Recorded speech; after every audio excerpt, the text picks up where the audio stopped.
of a 3-game series between the oldest rivals in baseball, the Dodgers and the Giants.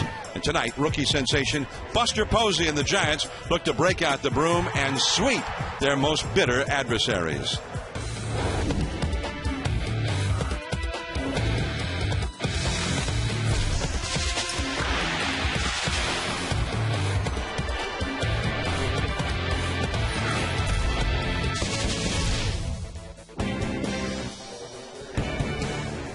From the shores of San Francisco Bay, it's ESPN Sunday Night Baseball presented by Taco Bell. And what a scene here at AT&T Park, the home of the Giants, as the Giants, before a sellout crowd, look for the sweep against the Los Angeles Dodgers. The Dodgers have also lost 4 in a row overall.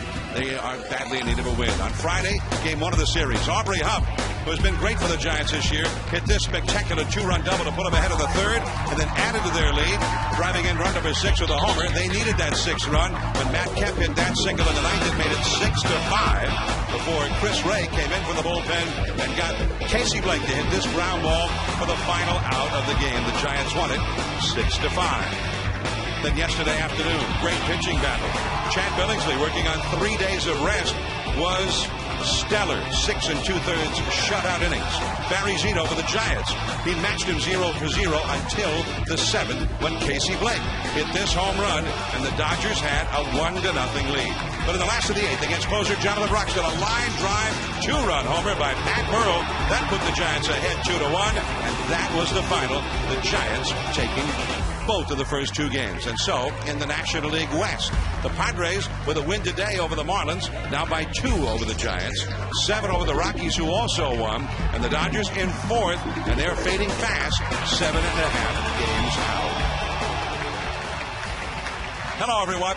I'm John Miller, along with the ace right-hander, the Bulldog, the former Dodger, Orel Hershiser, and the Hall of Fame second baseman himself, not only a former member of the Big Red Machine, but a former Giant, Joe Morgan. So they've seen this rivalry from both sides. Now, the Giants, led by Aubrey Huff in most offensive categories, he's been sensational. Of course, Tim Lincecum, 2-time Cy Young Award winner, also an All-Star again this year. But the rookie catcher who caught fire in the month of July, as did his team, Buster Posey, is the man who is leading the parade right now, Joe. Well, John, when the season started, Jason Hayward was the guy on everybody's lips, and deservedly so. He made the All-Star team. And then Steven Strasburg took over. He was the big story of all the rookies for a long period of time. Now he's on the disabled list. All of a sudden, Buster Posey is must-see TV.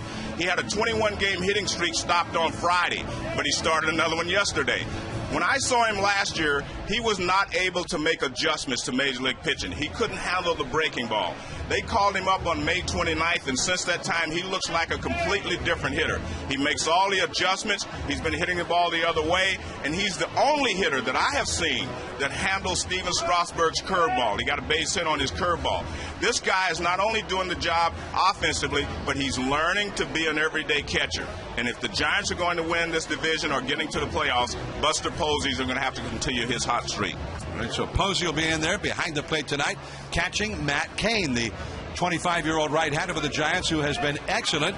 But Cain still has one thing on his resume he has never done, which is to, as they say in San Francisco, beat L.A.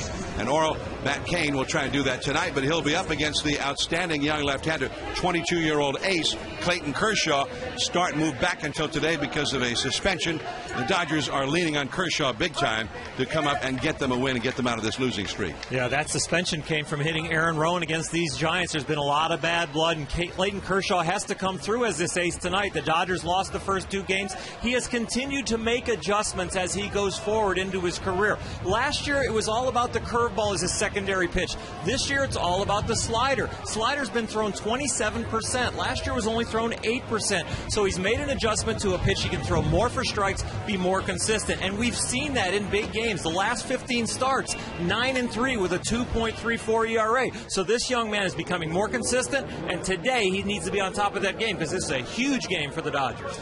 So it shapes up as a pitcher's duel, the Giants and the Dodgers, and both in the pennant race, but the Dodgers have been fading. Matt Cain will try and get his first win against the Dodgers. He'll throw his first pitch when we come back.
Sunday Night Baseball is presented by Taco Bell. Think outside the bun. And in part by One-A-Day Men's, the official multivitamin of MLB, specially formulated for men. On the shores of San Francisco Bay, Sunday Night Baseball. The Giants and Dodgers are about ready to play ball here, and they've had some bad blood between them this year. On April 16th, Todd Wellemeyer pitching for the Giants, and he threw one high and tight to Matt Kemp. Later, Aaron Rowan hit in the face by a pitch from Vicente Padilla, suffered a broken cheekbone, on the disabled list. June 30th, Padilla batting against the Giants, and he took a pitch right behind him from Santiago Casilla. Then July 20th, pitches high and tight to Matt Kemp, and then one that hit Kemp from Tim Lincecum. Both dugouts were warned. Later, Bautista threw high and tight to Russell Martin, which enraged Bob Schaefer, the bench coach. He got thrown out, and finally Kershaw hit Rowan, and both Kershaw and Torrey were ejected from the game. So, that's the backdrop, and we've had 2 games in this series in which there have been a lot of hit batsmen, 6 total in the 2 games, 3 Dodgers and 3 Giants, although nobody seems to think there was any intent behind any of those, but a warning was issued yesterday. Joe Torre, here's the batting order that he turned in, presented by Taco Bell. Scott Pasednik, just acquired Wednesday from Kansas City, left field. Ryan Theriot, acquired yesterday from the Cubs at second base. Rafael Furcal, he's ordinarily a leadoff man, but he's hitting third. He's at shortstop. James Loney, the cleanup man, at first base. Matt Kemp, powerful center fielder, hits fifth. Casey Blake at third base. Xavier Paul in right field in place of Andre Ethier, who's home. His wife delivered a baby yesterday. Russell Martin, the catcher, and Clayton Kershaw, the pitcher, is batting ninth. And Matt Cain on the hill for the Giants, and he's pitched well, but Except against the Dodgers. The Dodgers has been another story for Cain. He's 0-8 in his career against the Dodgers, but he is a guy that has dominating stuff. He has good fastball, curveball, slider. He has all the pitches. He just has to keep his focus. Against the Dodgers, he's just had some rough outings. So here we go, the Giants and Dodgers in the late afternoon in San Francisco as the shadows are already beginning to advance toward home plate. And Cain drops one in there. A curveball on the first pitch. That may be the first pitch of a game as a curveball that he's ever thrown. I think some of his difficulties against the Dodgers is they're such a good fastball hitting club, and he's a fastball pitcher, a fly ball pitcher. His ERA against the Dodgers is about a point higher than it is during his whole career. But when I talked to some of the Dodger hitters today, they said basically that they have to wait for a good pitch. He makes a lot of good pitches on the edges, but they have to wait for their pitch. And they do it. They've done a good job of making him coming to the strike zone. Sednick 2 for 11 as a Dodger. And the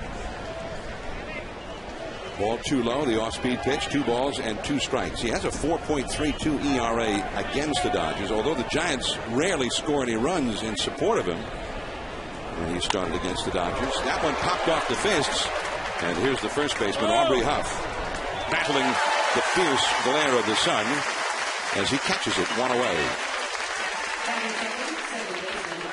Now you look at this Dodger lineup, you look at the additions they've made with Pasednik and now Theriot. The top of their lineup has been turned over a little bit here with these trades by Ned Colletti. And Theriot's the type of player coming over from the Cubs that will grind out at bats, will give this lineup some more toughness. We saw Pasednik take a few pitches before he made his out, and I expect Theriot to do the same. Theriot was with the Cubs in Colorado. Cubs playing the Rockies this weekend, so he said he was actually in town last night, and he was stunned at the news that he'd been traded. And the count goes to 2-0.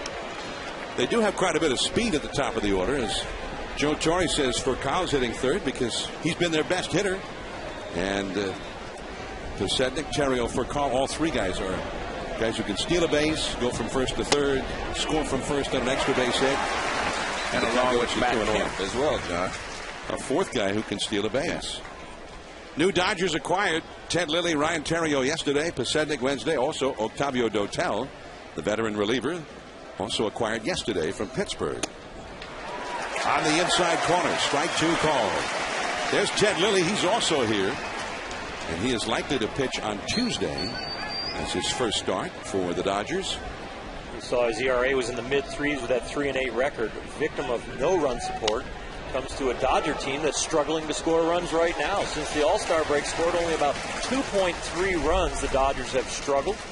as they start to slip into the standings, hoping that they can get Clayton Kershaw on the mound there, their ace, and get him some runs.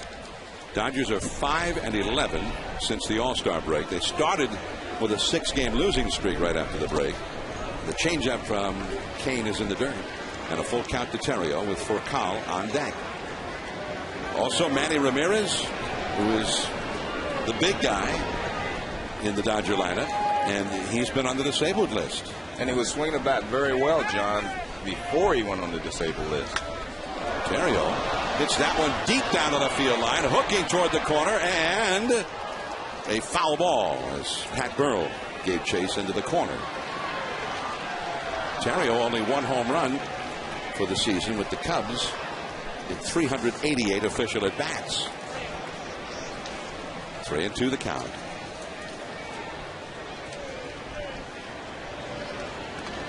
So Terrio traded to the Dodgers and immediately gets right into the middle of the Giants and the Dodgers rivalry. He knows all about the Cubs-Cardinals. Renteria throws him out. 2 men gone as Furcal will head to the plate. Matt Cain on the hill for the Giants. And the Giants behind Cain look this way with Burrell in left. Rowan, a Gold Glover in the past in center, and Andres Torres, maybe the Giants' best outfielder, in right. Sandoval at third. Renteria, 2-time Gold Glover at short. Freddie Sanchez, the former Pirate, at second. Aubrey Huff is at first with Posey behind the plate, working with Matt Cain. Now Furcal. And the curveball a little bit high. The ball one. Now Furcal is the Giants' worst nightmare this year. He's hitting .512 against Giants pitching. And Joe Torre told him not to change anything.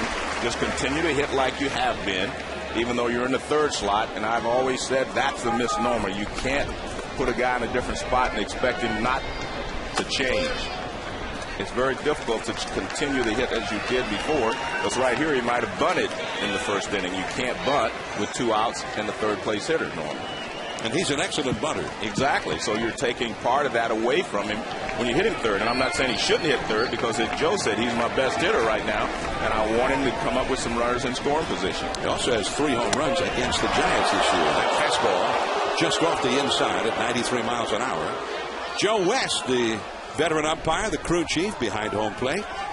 Joe sent you a gift. I'll have to inform the fans of what it was later on. 2-2 the count. And there's Burrell. And the inning is over. Matt Cain retires the Dodgers in order. Now Clayton Kershaw, the young Dodger ace, the left-hander, will take the hill. Dodgers nothing. Giants coming up.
His Giants are very hot right now. 19 wins in their last 24 games. Here's his batting order presented by Taco Bell. Andres Torres, who has emerged as an outstanding leadoff man for the Giants in right field. Freddie Sanchez, the veteran second baseman. Then Aubrey Huff, who has been the Giants' best hitter all year at first base. Buster Posey, the rookie catcher, who has been red hot. Pat Burrell, the veteran, the former Philly, in left field. A game-winning homer yesterday. Pablo Sandoval struggling this year after hitting .330 last year. Aaron Rowan, the veteran center fielder. And then Edgar Renteria, who's been around for a long time at shortstop. Matt Cain, the pitcher, batting ninth. All up against Clayton Kershaw, 22-year-old lefty who is ready to go. To Andres Torres, a switch hitter, batting right-handed. And the fastball is in there for a called strike. And he has really, turned into a very good leadoff hitter, John. There were a lot of suspicious people when they put him at the top of the order, but Bruce Bochy loves him up there. He says he's done a fabulous job of getting on base, driving the ball. He does a little bit of everything. See Clayton Kershaw's numbers, excellent. 130-plus innings, only 104 hits allowed. Broken back and caught by Furcal. Clayton Kershaw gets the first out of the inning on a fastball up and in, but tonight you really see him feature the high fastball in and then the slider down and in to righties. Right-handers are only hitting .213 off him on sliders, and most of them are going to be to his non-arm side. Lefties haven't gotten a hit off the slider. They're 0 for 17. That non-arm side would be low into that righty right there. You hear non-arm side, that's the opposite side from where someone throws. So a left-hander, it'd be over to the other side of the plate. It's a cool phrase, though. I'm into that phrase. Arm side and non-arm side? Yeah. I haven't heard that phrase used that often. Well, it's been around a little bit. I don't know. Yeah, you got the inside corner, outside corner, and then you can relate it to the pitcher. Arm side of the non-arm side. That was toward the non-arm side, but up and out of the strike zone. That's the pitcher's point of view, though, right? He never gave me that hard a time until he went into the Hall of Fame. I like it. 2-1 the count. And that is low. 3-1 to Freddie Sanchez. I think you better tell your story about the gift from Joe West here, since we have the Hall of Famer to our right. Well, since you brought it up, yeah. I guess so. So Aubrey Huff on deck. 3-1 to Sanchez. And strike two call. Well, John, in his speech at the Hall of Fame, basically said he was just looking for a job where he could eat French fries because he had seen Russ Hodges do it when he stepped into the booth. And Joe West sent up a box of garlic fries here for John, so he can talk. He can do the broadcast as well as eat garlic fries. We know what's amazing about that, though. Ever since I've been doing Sunday Night Baseball this year, I have never seen him take a bite of food during a broadcast yet. Well, but if he eats those, he can stay on that side. This is a dream come true for me. 3-2 the count to Freddie Sanchez. It's not a dream come true for us. The garlic part. Oh, there we are. We're up there next to Mr. Simmons now. Mr. Miller has his own microphone in the Hall of Fame corner. And I grew up here in the Bay Area. I didn't obviously hear John as much, but Russ Hodges, Lon Simmons preceded John as Ford C. Frick Award winners, both Giants announcers. That's ball 4 to Freddie Sanchez. And Aubrey Huff is coming up. And, John, we talked about Aubrey Huff in spring training, that I thought this guy would be the difference in the Giants this year, and I picked the Giants to win the West, and I still believe they will. Aubrey Huff has been their most valuable player. He has been consistent from day one. We talked about Buster Posey and how good he has been, but Aubrey Huff is the guy. He's their most valuable player. He has a 950 OPS. OPS. Yeah. Pretty good. I wasn't going to mention that. And the fastball a little bit high. 1 ball and no strikes. No score in the game. Last of the first. Freddie Sanchez, the first base runner of the game after the walk. He's at first. Loney on the bag with him. Aubrey Huff, who was held hitless here yesterday, but he was the big hitter, as he's so often been for the Giants this year, in Friday night's victory.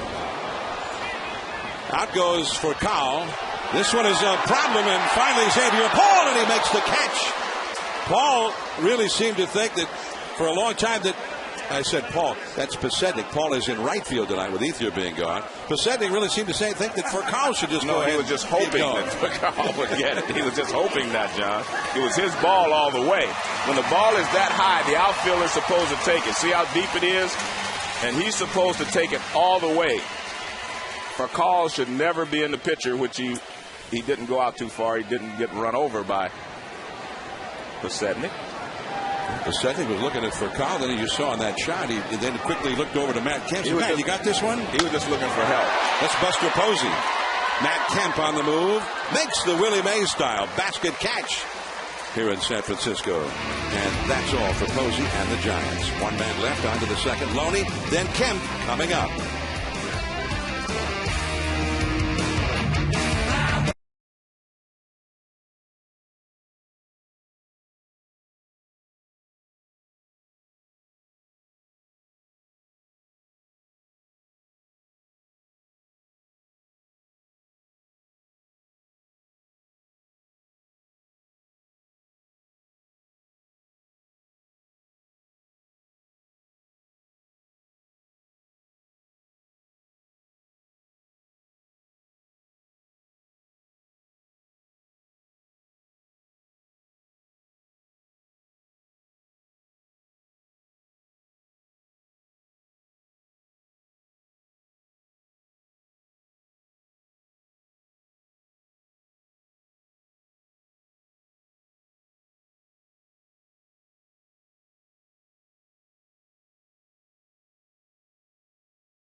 Game 3 of the weekend series. No scores. We head to the second inning. I'm John Miller with Joe Morgan and Oral Hershiser.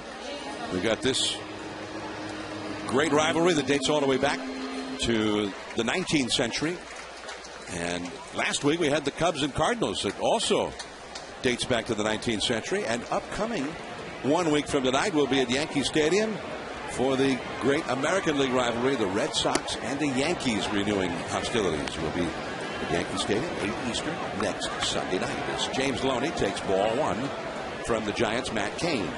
Loney, the RBI leader for the Dodgers.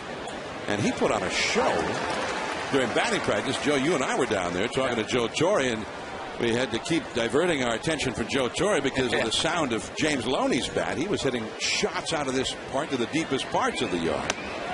The changeup is too low. And yet, you look at his numbers, he's got a lot of RBIs, but only 8 home runs. And it's interesting because in batting practice, guys turn on the ball, and that's what he was doing, pulling the ball to right field. During the game, he stays left center to right center. And that's a base hit to right.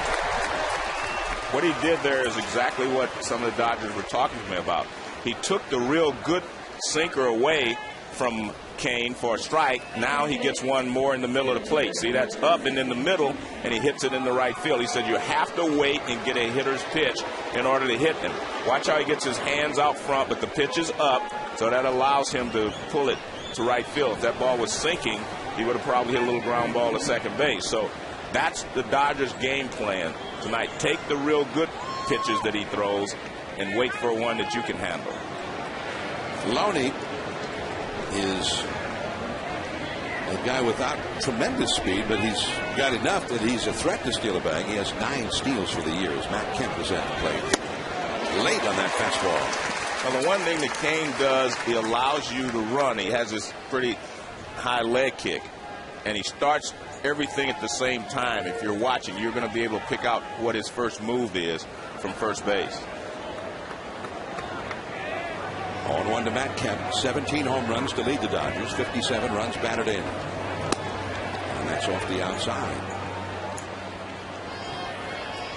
As far as offense and being able to see the ball, the way the shadows are creeping quickly, this could be the last inning for a little while, for 2 or 3 innings, that you'll have consistent light between the pitcher and the hitter.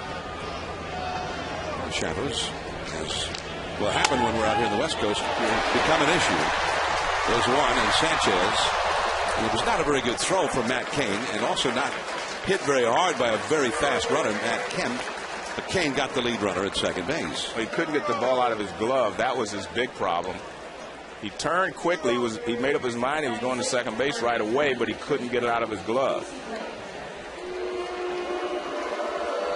So now Matt Kemp, and he is one of those base stealers that you were talking about. Loney, as we said, will steal on occasion, but Kemp last year stole 34 bases, 35 the year before.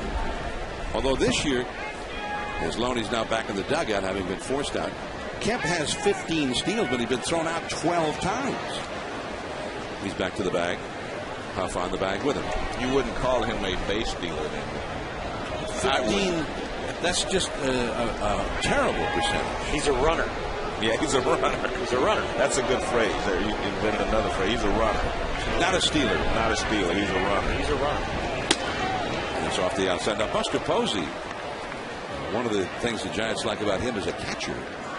He's got a great arm and a very quick release, excellent mechanics in terms of coming up out of his crouch to try to throw out a would-be base stealer. He's thrown out 42% of those who have attempted to steal. Now that's Joe West. What he's doing is marking the batter's box. See, a lot of guys take it and they destroy it by rubbing it out in the dirt so you don't know where the batter's box was originally. But Joe West uses the bat to measure. You use the bat and measure from the front of home plate to that spot, and then you tell him that's the batter's box. Well, Joe West and I are friends, but I think the umpire just showed the player up. You know, and he doesn't want to be shown up, so there would have been another way for him to tell Casey Blake, this is where I want the batter's box to be. I don't need to take the batter's bat and draw a line with it. I mean, I just think this is a little over the top, and it's a little unprofessional. Well, see, if you would draw a line in the dirt, say that's where the pitch came, he would kick you out of the game. So you're right. Now they've got Kemp picked off. Well, that's the runner in him. And Renteria with the tag out. Matt Kemp picked off from the pitcher to the first baseman to the shortstop. So now he's 15 and 13. Well, this is a symptom of the core issue of Matt Kemp's problems. What we hear about him is that he doesn't concentrate. He's not on top of the game. We're talking about a 5-tool player. Hits for average, hit for power. He can run. He can play defense. He's got a great arm. But just he's not mentally prepared every pitch. He's prepared some pitches, and we see the great ability. But then other pitches, he lets his guard down, and that lets his team down. 2 down, nobody out. And that's a swing and a foul tip by Casey Blake on a ball, I think right in the middle of the swing. He said, I shouldn't be swinging at that one. Now, back to the Casey Blake deal where Joe West draws the line. That messes with you psychologically as a hitter as well. You start to think, am I in the right spot? Is he going to call me out if I hit a home run? You start to make sure that you change your approach. And you can see he still has that right big toe. The front of his foot is not necessarily in the batting. The slider strikes out Casey Blake. 2 innings in the book for Kane. Pat Burrell coming up against Kershaw. No score.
Dodgers nothing, Giants nothing. Giants bat now in the last of the second. Pat Burrell, the former Philly, who grew up here in the Bay Area, leads off against Kershaw. And the big curveball in the dirt. 1 ball and no strikes. Burrell has that back foot right on the back line of the batter's box. Now we're all watching batter's box. Watching the batter's box. That's what happens. Fastball in there for a called strike. 1 ball and 1 strike. Burrell grew up a Giants fan. Grew up knowing all about the rivalry, the Giants and the Dodgers. Dreaming of maybe getting involved in it one day. So he yanks that one foul. And yesterday he was right in the thick of it with the Giants down 1-0. Jonathan Broxton came in with a runner at first. And Burrell, with his team down 1-0, hit this line drive home run. And what a moment for Pat Burrell. The 7th time in his career that he hit a home run in the 7th inning or later with his team trailing to put his team ahead. There have only been 2 other active players who've done that sort of thing more often than Burrell. But for him to do it against the Dodgers as a Giant, considering he grew up a Giants fan, was one of his biggest thrills, he said. There is Furcal. He's got the great arm. And Burrell is retired, 1 away. Well, we had Joe West and Casey Blake, and let's listen in. Joe West is wearing a microphone tonight. Here, hold it. You see the bat.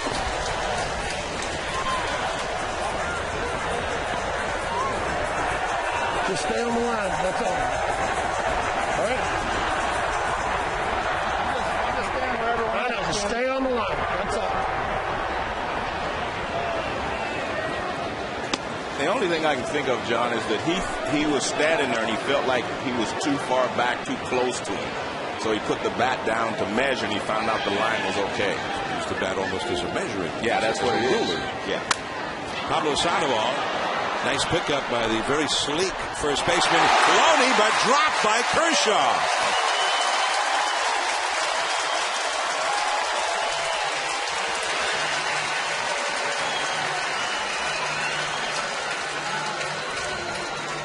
One of the things for a left-handed pitcher, you deliver the ball, sometimes you fall towards third base and don't break right away. And you see he had to do the spin around move. It takes him an extra 2 feet to get there. A little late in getting there. Now he starts to feel the runner and grabs for the ball and looks down for the bag. The ball clanks off the thumb of the glove. And so you see, he could have helped him out a little bit by sprinting him over there, making that throw a little bit more chest high, not flipping it up with his wrist. See the double clutch, and then he throws it up there. You'd rather have the ball early so you can catch the ball and then look for the bag. When the ball and the bag are at the same time, that's when it makes it difficult. So Pablo Sandoval reaches on the error, charged to Kershaw. 1 out. Here's Aaron Rowan. High and tight. He spins out of there. The last time that Kershaw threw a pitch to Rowan, he hit him in the hip at Dodger Stadium, and immediately Kershaw was ejected from the game. And so was his manager, Joe Torre, because a warning had already been issued. Everybody seemed to feel that there was intent behind it, as Matt Kemp had been hit a little bit earlier in the game by Tim Lincecum. So this was the next pitch from Kershaw to Aaron Rowan. 1 ball and no strikes. And a foul back to the screen by Rowan. 1 ball, 1 strike. Let's go back to July the 20th at Dodger Stadium. And in the 7th inning, Rowan hit by that pitch, and immediately Kershaw thrown out of the game, for which he was suspended for 5 games. He ordinarily would have been due up yesterday here and served his suspension this week, so not eligible to pitch again until tonight. 1-1 to Rowan. Sandoval at first. On the inside corner, strike 2 call. I've watched these games over the weekend, and it's obvious that the Dodgers are trying to pitch certain hitters on the Giants inside. Buster Posey, they're going to try to keep the ball in on him because they don't want him extending and hitting the ball the other way. And that's why he got hit yesterday by Quo. The ball was inside. They were trying to pitch him inside. And you see they're trying to pitch Rowan inside. And nobody on either side felt that Quo was trying to hit anybody. In fact, that's the last thing he wanted to do. The Giants weren't hitting him well at all. The Dodgers are ahead by a run, and Quo was taken out of the game after he hit Buster Posey, and then Broxton came in to face Burrow, and Burrow hit a 2-run homer, and the Giants won the game. No, I don't think there's anyone would think that he was throwing at it intentionally. Let's see inside again. And it's muscled into center for a base hit. I think that's the MO for some of these Giants hitters. They're all good fastball hitters, as Oral said. But do they hit the fastball in or the fastball out over the plate? And the Dodgers think they hit the fastball out over the plate better, and that's why they're pitching them in. See, it's set up in, and John described it perfectly. He muscled this ball out because he got jammed. He pulls his hands in just to make contact, but he muscles it to the outfield. And that's the danger of pitching a guy inside, but it does keep him from hitting the ball out of the ballpark. You can see from K-zone, that ball was actually well off the outside. So here is Edgar Renteria. Renteria is a part-time player now for the Giants, as is Rowan, although they've been regular players throughout their careers. And it's down and away, a fastball at 94 miles an hour from Kershaw. 2 men on, 1 man out. Renteria in there instead of Juan Uribe, who's been more or less the Giants' regular shortstop this year. Uribe, who has 15 homers, 61 RBIs, but he's got tightness in his hamstring, and the Giants want to give him another day of rest. Renteria, a career 287 batting average. And it's ball 2 up and away. Now we've seen the crew chief, Joe West, who is behind home plate in this game. Also on the crew, Angel Hernandez at first, Dan Bellino at second, and Rob Drake at third base.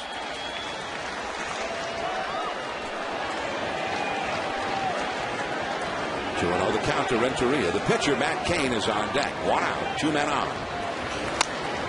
And a foul out of play off to the right. 2-0 count, hitters count, but late on that fastball. It's tough to get hits off of Clayton Kershaw with men on base. The 2 starting pitchers tonight lead Major League Baseball since 2009 with batting average against, with Kershaw's at 207 with runners on base, and Matt Cain, who's in the on-deck circles, at 193. The top 2 in Major League Baseball with runners on base.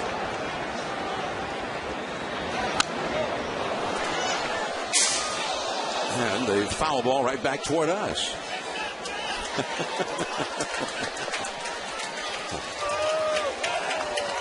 2-2 the count.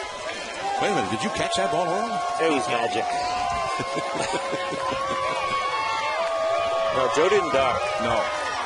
I could see it wasn't on my side. I just wanted to cover up my French fries.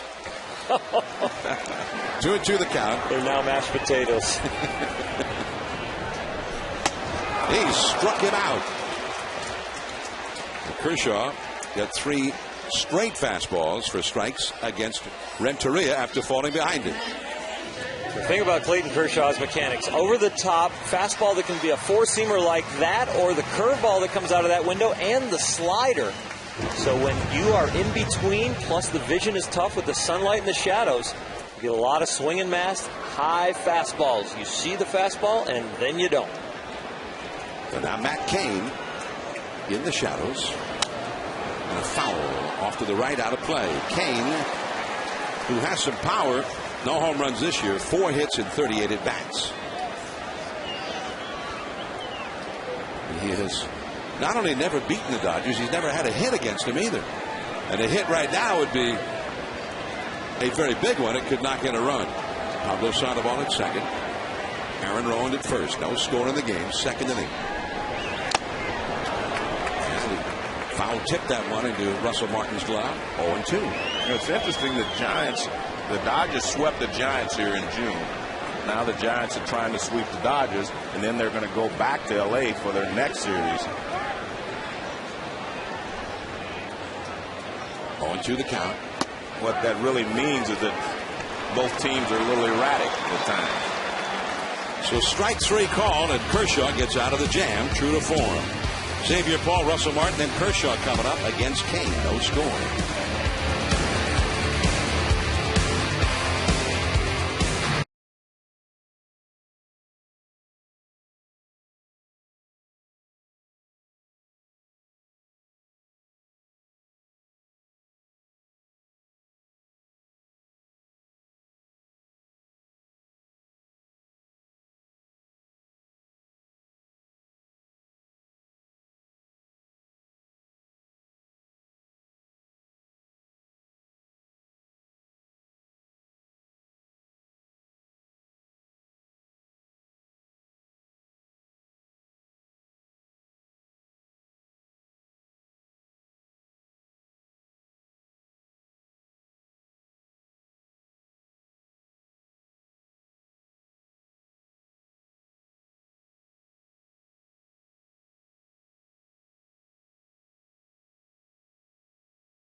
versus the World, an epic of epic epicness, in theaters August 13th. Well, the first Major League Baseball game ever played on the West Coast was played right here in San Francisco at the old Seals Stadium. San Francisco had been a Pacific Coast League town for many years, and the old Seals were the Pacific Coast League franchise. Then the first game in L.A. was also the Giants and the Dodgers a few days later. More than 78,000 fans at the Coliseum, where it was, 251 feet to the left field foul pole. They had a 40 or 50 foot high screen out there. Carl Erskine won that game 6-5. And you get the, if you need some directions when you're here at AT&T Park, how to get here, how to get there, to L.A., to Oakland, to New York, Houston, wherever, they got the guide out there in deep center field. Matt Cain to Xavier Paul. With, again, Andre Ethier not here. That changeup. Box foul. 1 ball and 1 strike. Send our best wishes to Andre Ethier and his wife, the birth of their child. Giants and Dodgers have been facing each other since 1890. The Giants had been born in 1883. The Dodgers came into the National League in 1890. And in 1958, they were the first teams to move to California, which was sort of like the earth being moved. 2 New York teams moved to the opposite coast. Kane with a called strike with a fastball to Paul. 1 ball and 2 strikes. And they had that fierce rivalry in New York. The Giants from Manhattan. The Dodgers from the borough of Brooklyn. The curveball puts him away. And there is 1 away. Let's go to the studio. Steve Berthiaume with the Sports Center right now.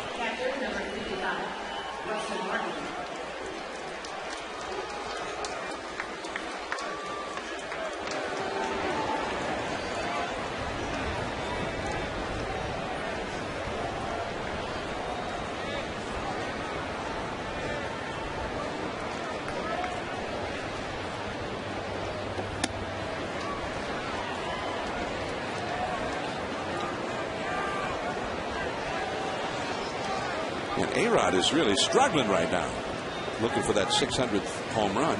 I read a quote earlier today at ESPN.com where he said, hey, it may be a while before I get another 600. I'm swinging so badly, I'd settle for being hit by a pitch right now, or an infield hit maybe, a little broken bat bloop. A-Rod has had 38 at-bats without a home run. 3-0 to Russell Martin. Carlos Gonzalez last night had a game-ending home run that also completed a cycle, the 5th player in history to do both in the same game. And he is having quite a year for the Colorado Rockies, who won again today at home against the Cubs, 8-7. Dexter Fowler made a spectacular catch to save that game. And Torrio, he's got it, spins the throw in the dirt, pulled out by Huff for the out. You know what's amazing is we see Major League shortstops make that play day in and day out. It's not as difficult as going in the hole, because when you spin, your momentum allows you to go toward first base. When you go deep in the hole, it's all arm strength. And watch, he'll be able to catch it. He knows where first base is automatically. See that? He doesn't even have to look. He just grabs it and fires to first base. And it's a much easier play than one that you have to see where the Major League shortstops go in the hole. Nice pick there at first base. And Major League shortstops have Major League first basemen, too. Yeah. Help them out. And that's a ball off the outside.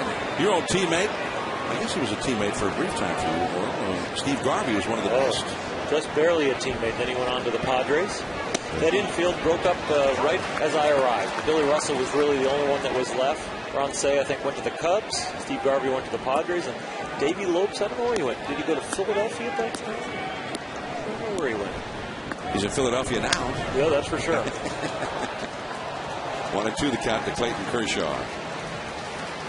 Well, the key is to catch the ball. Once he catches it, he knows that he has time to get the runner at first base. And he makes a good throw, accurate. And there's Renteria saying, attaboy, pick me up at first. 1-2 the count. So you were a great Dodger, Oral, but for you, Steve Garvey was more like one of the enemy guys. Even though Steve Garvey was a great Dodger for a long, long time. Well, he was one of the guys when I was going to spring training, not on the team as a minor leaguer. I got to see those guys for a couple of years on the roster but not make the team. But then, yeah, once I got to the big leagues, that infield had started to break up. Steve Sachs, Greg Brock, Pedro Guerrero. Strike 3. Kershaw is gone. 3 strikeouts for Matt Cain. Top of the order for the Giants as they try to beat L.A. in San Francisco.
Russ Hodges, the voice of the Giants in Cooperstown, as a winner of the Ford C. Frick Award. This was his scorecard that day for maybe the most famous home run in Major League history. He never actually got around to filling out Bobby Thompson's home run on that scorecard, which now is one of the many, many artifacts at the Baseball Hall of Fame and Museum in Cooperstown. Ernie Harwell worked that game as well. He was Russ's partner, another all-time great baseball broadcaster. And both of them signed that scorecard. And then later on, the scorecard itself was donated to the National Baseball Hall of Fame and Museum in Cooperstown. One of the thrills for me of being there last week was being shown that scorecard from the legendary Russ Hodges. As you mentioned, Joe, you and I grew up listening to Russ and his partner, Lon Simmons. And before Lon Simmons was around when they came to San Francisco, one of Russ's partners was the great Ernie Harwell, also broadcasting that game for the Dodgers, the legendary Red Barber, who had a young partner by the name of Vin Scully. Here's Andres Torres hitting a foul off the third base side. 1 ball and 2 strikes to count to Andres Torres, who popped up to short on a broken bat his first time. John, we have 2 different approaches here. Torres is a guy that stands, look where he stands in the batter's box. And we could see how much further back. This is the spot. There I'm trying to show the hole that was dug by Burrell. He's at the back of the batter's box. You see Sanchez just moved back a little bit there with 2 strikes. Torres just moved back again with 2 strikes. That was interesting because he was up further in the batter's box when he started the at-bat, and then he moved back. Kind of interesting. And the difference is a guy like Burrell has a longer swing. He wants to take more time. There's Burrell back there. And Torres is more of a slap type hitter, so he wants to contact the ball out in front of the plate. He's thrown out here by Ryan Terrio, one away. Coverage of Major League Baseball on ESPN continues tomorrow night and also on Wednesday night. First, National League East rivals will take the field on ESPN Monday Night Baseball at 7 Eastern. Tomorrow, as David Wright and the Mets take on young Jason Hayward and the first place Braves. Then Paul Konerko and the White Sox take on Miguel Cabrera and the Tigers on ESPN Wednesday Night Baseball at 7 Eastern. Both games also available on ESPN3.com. Freddie Sanchez walked his first time. 1-1 the count to him. John, you mentioned Hayward, and I was mentioning him in our open. I watched him today. I saw something I hadn't seen, in 30 years. There were 2 outs. His team was 1 run behind. He hit a ground ball up the middle for a base hit and ran it into a double. Wow. Got himself into scoring position with 2 outs in the top of the 9th inning. Center field. Matt Kemp shading the eyes with the glove. There was a ferocious glare in the outfield with a cloudless sky. And you get an idea of what the outfielders are having to deal with. Not just the outfielders, an infielder going after a pop-up have a problem too. He's got the flip-down sunglasses, as you see. And here's a look at what he was trying to do to be able to see that ball. One of the things outfielders do, they try to get the ball off to the side. You don't stand and look directly into the sun. You play it off to the side, and that allows you to get a better angle on it so you're looking away from the sun a little bit. But the real key is to make sure you have those sunglasses down. At the old style, flip-down sunglasses. Aubrey Huff takes a strike at the outside. Aubrey Huff was a free agent, and he wasn't getting any calls. And then finally, Brian Sabian of the Giants gave him a call. It was the only one he received. And he has been a key man for the Giants, not just on the field, in the lineup, but in the clubhouse as well. He's a leader on this team. He had his worst year as a big leaguer last year, starting with Baltimore, traded to Detroit. There is Foucault. And the Giants are down in order against Kershaw. 3 scoreless innings in the books. On to the 4th inning, the top of the Dodger batting order, up against Kane.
We are not far from there with Sunday Night Baseball presented by Taco Bell. The world-famous views from the Marin Headlands near Fort Cronkite. And a classic view looking back in through the Golden Gate Bridge at the city by the bay. And there's ball 1 too high from Matt Cain to Scott Posednik.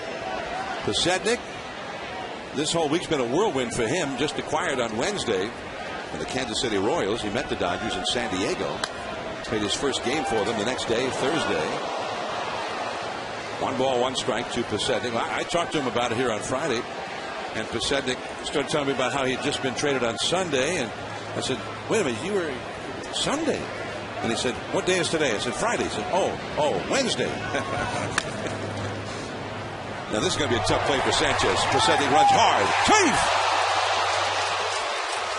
Well, one of the things that infielders do now to stop their momentum from going to the outfield is slide. It's not necessarily like a dive to catch the ball, but it stops their momentum from running away from first base so that they can get something on the throw. And we'll see a great example here. Now, see how he slides down to pop up. Now he gets something on the throw. He gets a little too much on the throw because it's high. But normally, you know, you would catch that ball running toward the outfield, and it makes it a very difficult play. But now they slide into the ball and stop their momentum. And that was a great example there by Sanchez. So the ruling must have been by Angel Hernandez that the throw pulled Huff off the bag. Correct. Diving back is Pasednik. He looked like he was out to me. Well, the throw definitely beats him, but he ruled that he was off the bag, and he was off the bag. Yeah, got it right. Yeah, he got it Very correct. nice. Excellent call there by Angel Hernandez. I mean, I saw that without the replay, but you two guys wanted to question the umpire. That's why I didn't mention it. You never question the umpire. I knew that he was off the bag. You guys wanted to question him. John, I think it was just me. I thought you stayed neutral. No, John was questioning him. Objection, Your Honor. Good job, Angel. Yeah, Angel, you're right. I didn't say that. I said I thought that maybe what he was calling was that Huff was off the bag. That's what I said. I was the one pointing out. Maybe he was off. Definitively, he was off. I got into Doug Harvey's good graces at the Hall of Fame, talking with Doug. And I was picking his brain because he's just still like talking to the rule book, and he's got all the info and all that experience. And I told him at one point that I had been an umpire when I was in high school, umpiring Little League games. And he stood up and gave me a warm embrace and said, brother, welcome. And he, in his career, he was always looking at all umpires at all levels as being in the brotherhood, and always trying to encourage them and help nurture those guys at all levels. The umpire's working tonight. Angel Hernandez over at first base, who made such a brilliant call there a moment ago. Maybe some of us didn't see it up here in the booth. But the replay package showed that Angel got it absolutely correct. Pasednik could steal a base. He had 30 steals in the American League this year with Kansas City before being acquired by the Dodgers. He's only in his 4th game for the Dodgers, has 1 steal for them. 31 total. He's also been caught, though, 12 times. At 72% is average, 75, 72 to 75. The real good base stealer is going to steal over 80%. Ryan Theriot with a 2-2 count now. The difference is, of course, 3 out of 4 is 75%, 4 out of 5 is 80, and that's what the good base stealers do, 4 out of 5. Well, Ned Colletti goes out and gets some speed. It's really expensive to go out and get power, and he went out and got 90 feet, a little bit more on the speed, and with the Dodgers down on power, maybe they can string some hits together and put some stolen bases in between. And the curveball down and away. Well, he got to be running now 3-2. I keep thinking, hey, they're having a terrible time scoring runs. They got these 3 speedsters at the top of the order now that they've also picked up Theriot in addition to Pasednik to go with Thurkal. So they got to start to press the action here a little bit, make something happen. Well, I'm sure he'll be going now, which will also open up a hole for Theriot. Theriot, who was hitting 284 for the Cubs. Pretty good contact man. With the way these shadows are still, strike them out, throw them out comes into play too. Posey with the good arm. They're having a tough time seeing the ball. There he goes. Foul back to the screen with the second baseman, Freddie Sanchez, covering, opening up the right side of the infield. And either way, there's going to be a hole when the runner breaks it on a 3-2 count. He had a good jump, too. He got a good start. It wasn't that he timed him so well, but his first step, he came out of the blocks very well. Pasednik, who was an important man on that White Sox team that won the World Series back in 05. He played what Ozzie Guillen called smart ball. He weren't just always waiting around for the big home run. Pasednik dives back to the bag safely. Pasednik, by the way, Marty Aronoff looked this up. Our Hall of Fame stats man. Pasednik's had 297 career steals, and his ratio of success is exactly 75%. Lifetime. He goes. Strikeout. One hop. The tag. Not in time. Renteria taking the throw. That time Renteria covering, not Sanchez. It was the other way around in the previous pitch. Now watch his jump. Watch, he comes out like a sprinter. He stays down low. Watch, this is a great shot. See how he's got his arms moving very quickly like a sprinter. That helps pull your body and your momentum towards second base. That was an excellent start there. He's not getting a great jump, but he's getting a great start. Bruce Bochy, meanwhile, out with a conversation with Joe West. Well, I think it was about whether the batter interfered or not. Terrio swinging and missing for strike 3. Might have gotten in the way of Posey, or Bochy might have thought so. Watch how his arms are moving. Well, here's a strikeout, and you see Terrio is, well, he does hit him, but that's a good point there. I mean, I think Bochy did the right thing by going out and questioning that, because he went across the plate. And there's a curveball for a strike, 2 for Powell. Now watch, he'll go across the plate. His foot, see how he's across the plate there. Posey needs to make contact on him a little bit more. It might have grazed him, but he could really sell it.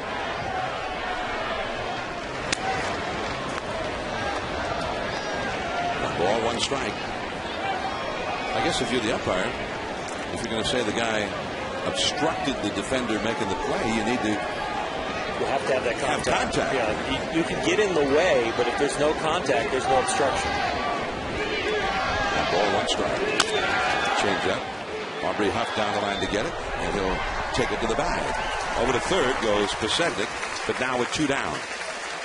And the RBI leader for the Dodgers, James Loney, coming up. Joe Torre reworked his lineup a little bit here with the Dodgers struggling, and the acquisition of Terrio yesterday. And he got the 3 speedsters at the top, Pasednik, Terrio, and then Furcal hitting third. And he simply said, hey, Furcal, he's been our best hitter. The Dodgers for the season are hitting .266 with runners in scoring position, but only 2 for 17 in this 3-game series. Kane back from the windup now to Loney. Ball 1. Loney single to right his first time. But Loney has been at his best in spots just like this. He is hitting .348 with runners in scoring position. And the changeup off the outside. You got a right-handed hitter, Matt Kemp, on deck. 2-0 the count. There's Kemp. Remember, Kemp got picked off at first, so he wants a little redemption. Key situation. 3-0. Now, is he pitching around him? What do you think? What do you mean around him? He's just going to walk. Pitching around him means you try to, get him out without throwing one in the middle of the plate. Yeah, he's trying to throw a whole bunch of pitches to see if the hitter wants to get himself out. But right there, he just takes the gimme strike. I'm not sure. I got to swing 3-0. That's what I don't understand right there. And I know Joe Torre would give him the green light 3-0. Some guys do not like to swing 3-0. But I know Joe Torre in the past lets a lot of his hitters swing 3-0. That's ball 4. That is the first walk allowed by Kane. The Dodgers, who got their first runner past first base in this inning when Pasednik stole second. He's at third now. And Loney's at first. And here's Kemp. Kemp, who hit into a force out his first time. And then, as you mentioned, Orley got picked off. Yeah, and I take that comment as far as him getting picked off, and I put it into what I want to throw him on this first pitch. I would throw him a first pitch breaking ball. I think there'd be a lot of adrenaline for him to want to get right back at it and make up for that mistake. Slide piece. Oh, something breaking. I thought so. 1 ball and no strikes. You see the shadows have advanced beyond home plate. Both the pitcher and the hitter are in the shadows now. And the hitter looking into that bright background behind the pitcher. Blew a fastball right by him. And again, when they throw the fastball, they want it to be in. They want that fastball tailing in or inside to these hitters because they're such good fastball hitters. See where that ball is? Right there on the inner edge of the plate.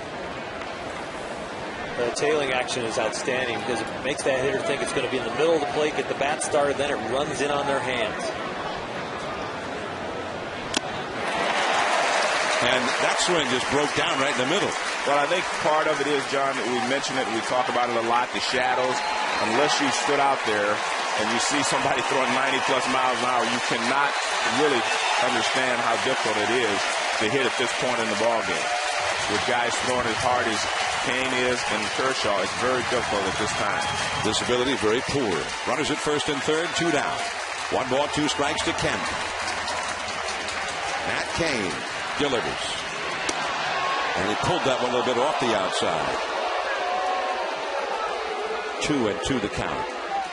Kemp, for the year, came into this game hitting .262, but hitting only .240 with runners in scoring position.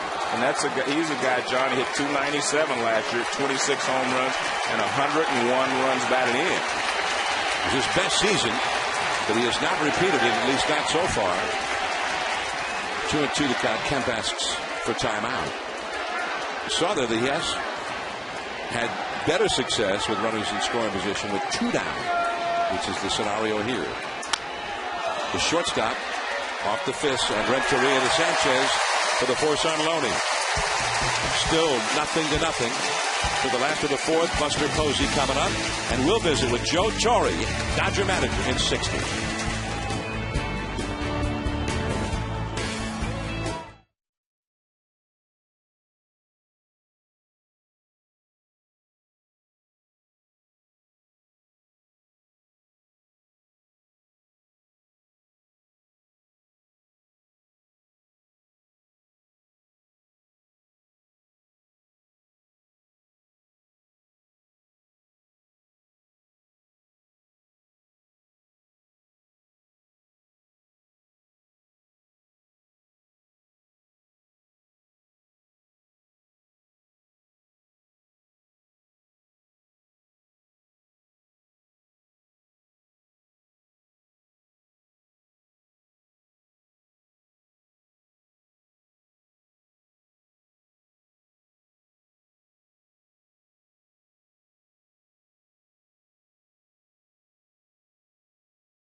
Bay, AT&T Park, the Giants and the Dodgers. No scores. We go to the last of the fourth inning, and we welcome Dodger manager Joe Torre from the dugout. Joe, many thanks. All right, John. Hey, Joe, fans often wonder, is there anything a manager can do when your team is struggling to score runs as yours is doing?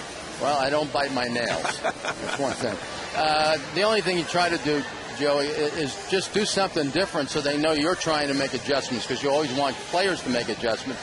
You know, lining up my guys at the top of the lineup with Posednik, Terrio, Furcal. I had to talk to Furcal, make sure he wasn't going to try to be anything more than he is.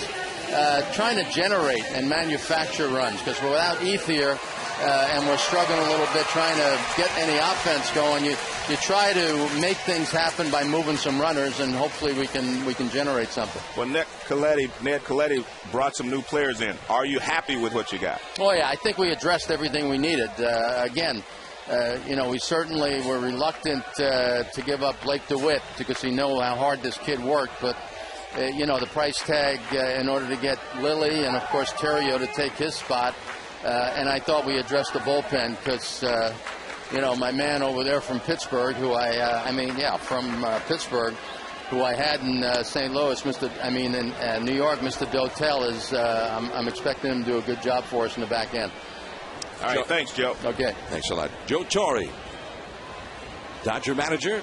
His club has been struggling really since the All-Star break. They had one stretch of 6 games where their pitching pitched 4 shutouts in 6 games. They won 5 out of 6, but since then they've lost 4 in a row. It's Buster Posey. Diving is for Carl. He caught that ball. So Posey, hitting the low liner, is retired. 1 away. He's hit the ball hard twice tonight against Kershaw. It is 0 for 2. And he hasn't given us any time to talk about him. He had that 21-game hitting streak, which was one behind the rookie record for the Giants that Willie McCovey set in his rookie year. And I talked to McCovey today, and he said, well, he has plenty of time to break that record. There's more than 22 games left. He had a base hit yesterday. So that's Willie McCovey for you. Willie McCovey, Hall of Famer, who broke in 1959. And I was there. In his 4-hit game in his first big league game, number 44, including 2 triples. I was there, 4 for 4, Old Seal Stadium against Robin Roberts. Himself a future Hall of Famer. Well, Buster Posey hit .417 in the month of July with 7 homers and 24 batted in. And that brought up a lot of comparisons to the man they called Stretch, Willie McCovey. Well, Stretch only played 59 games that year, and he was Rookie of the Year. Well, he hit, what, .359? Yeah, he hit well.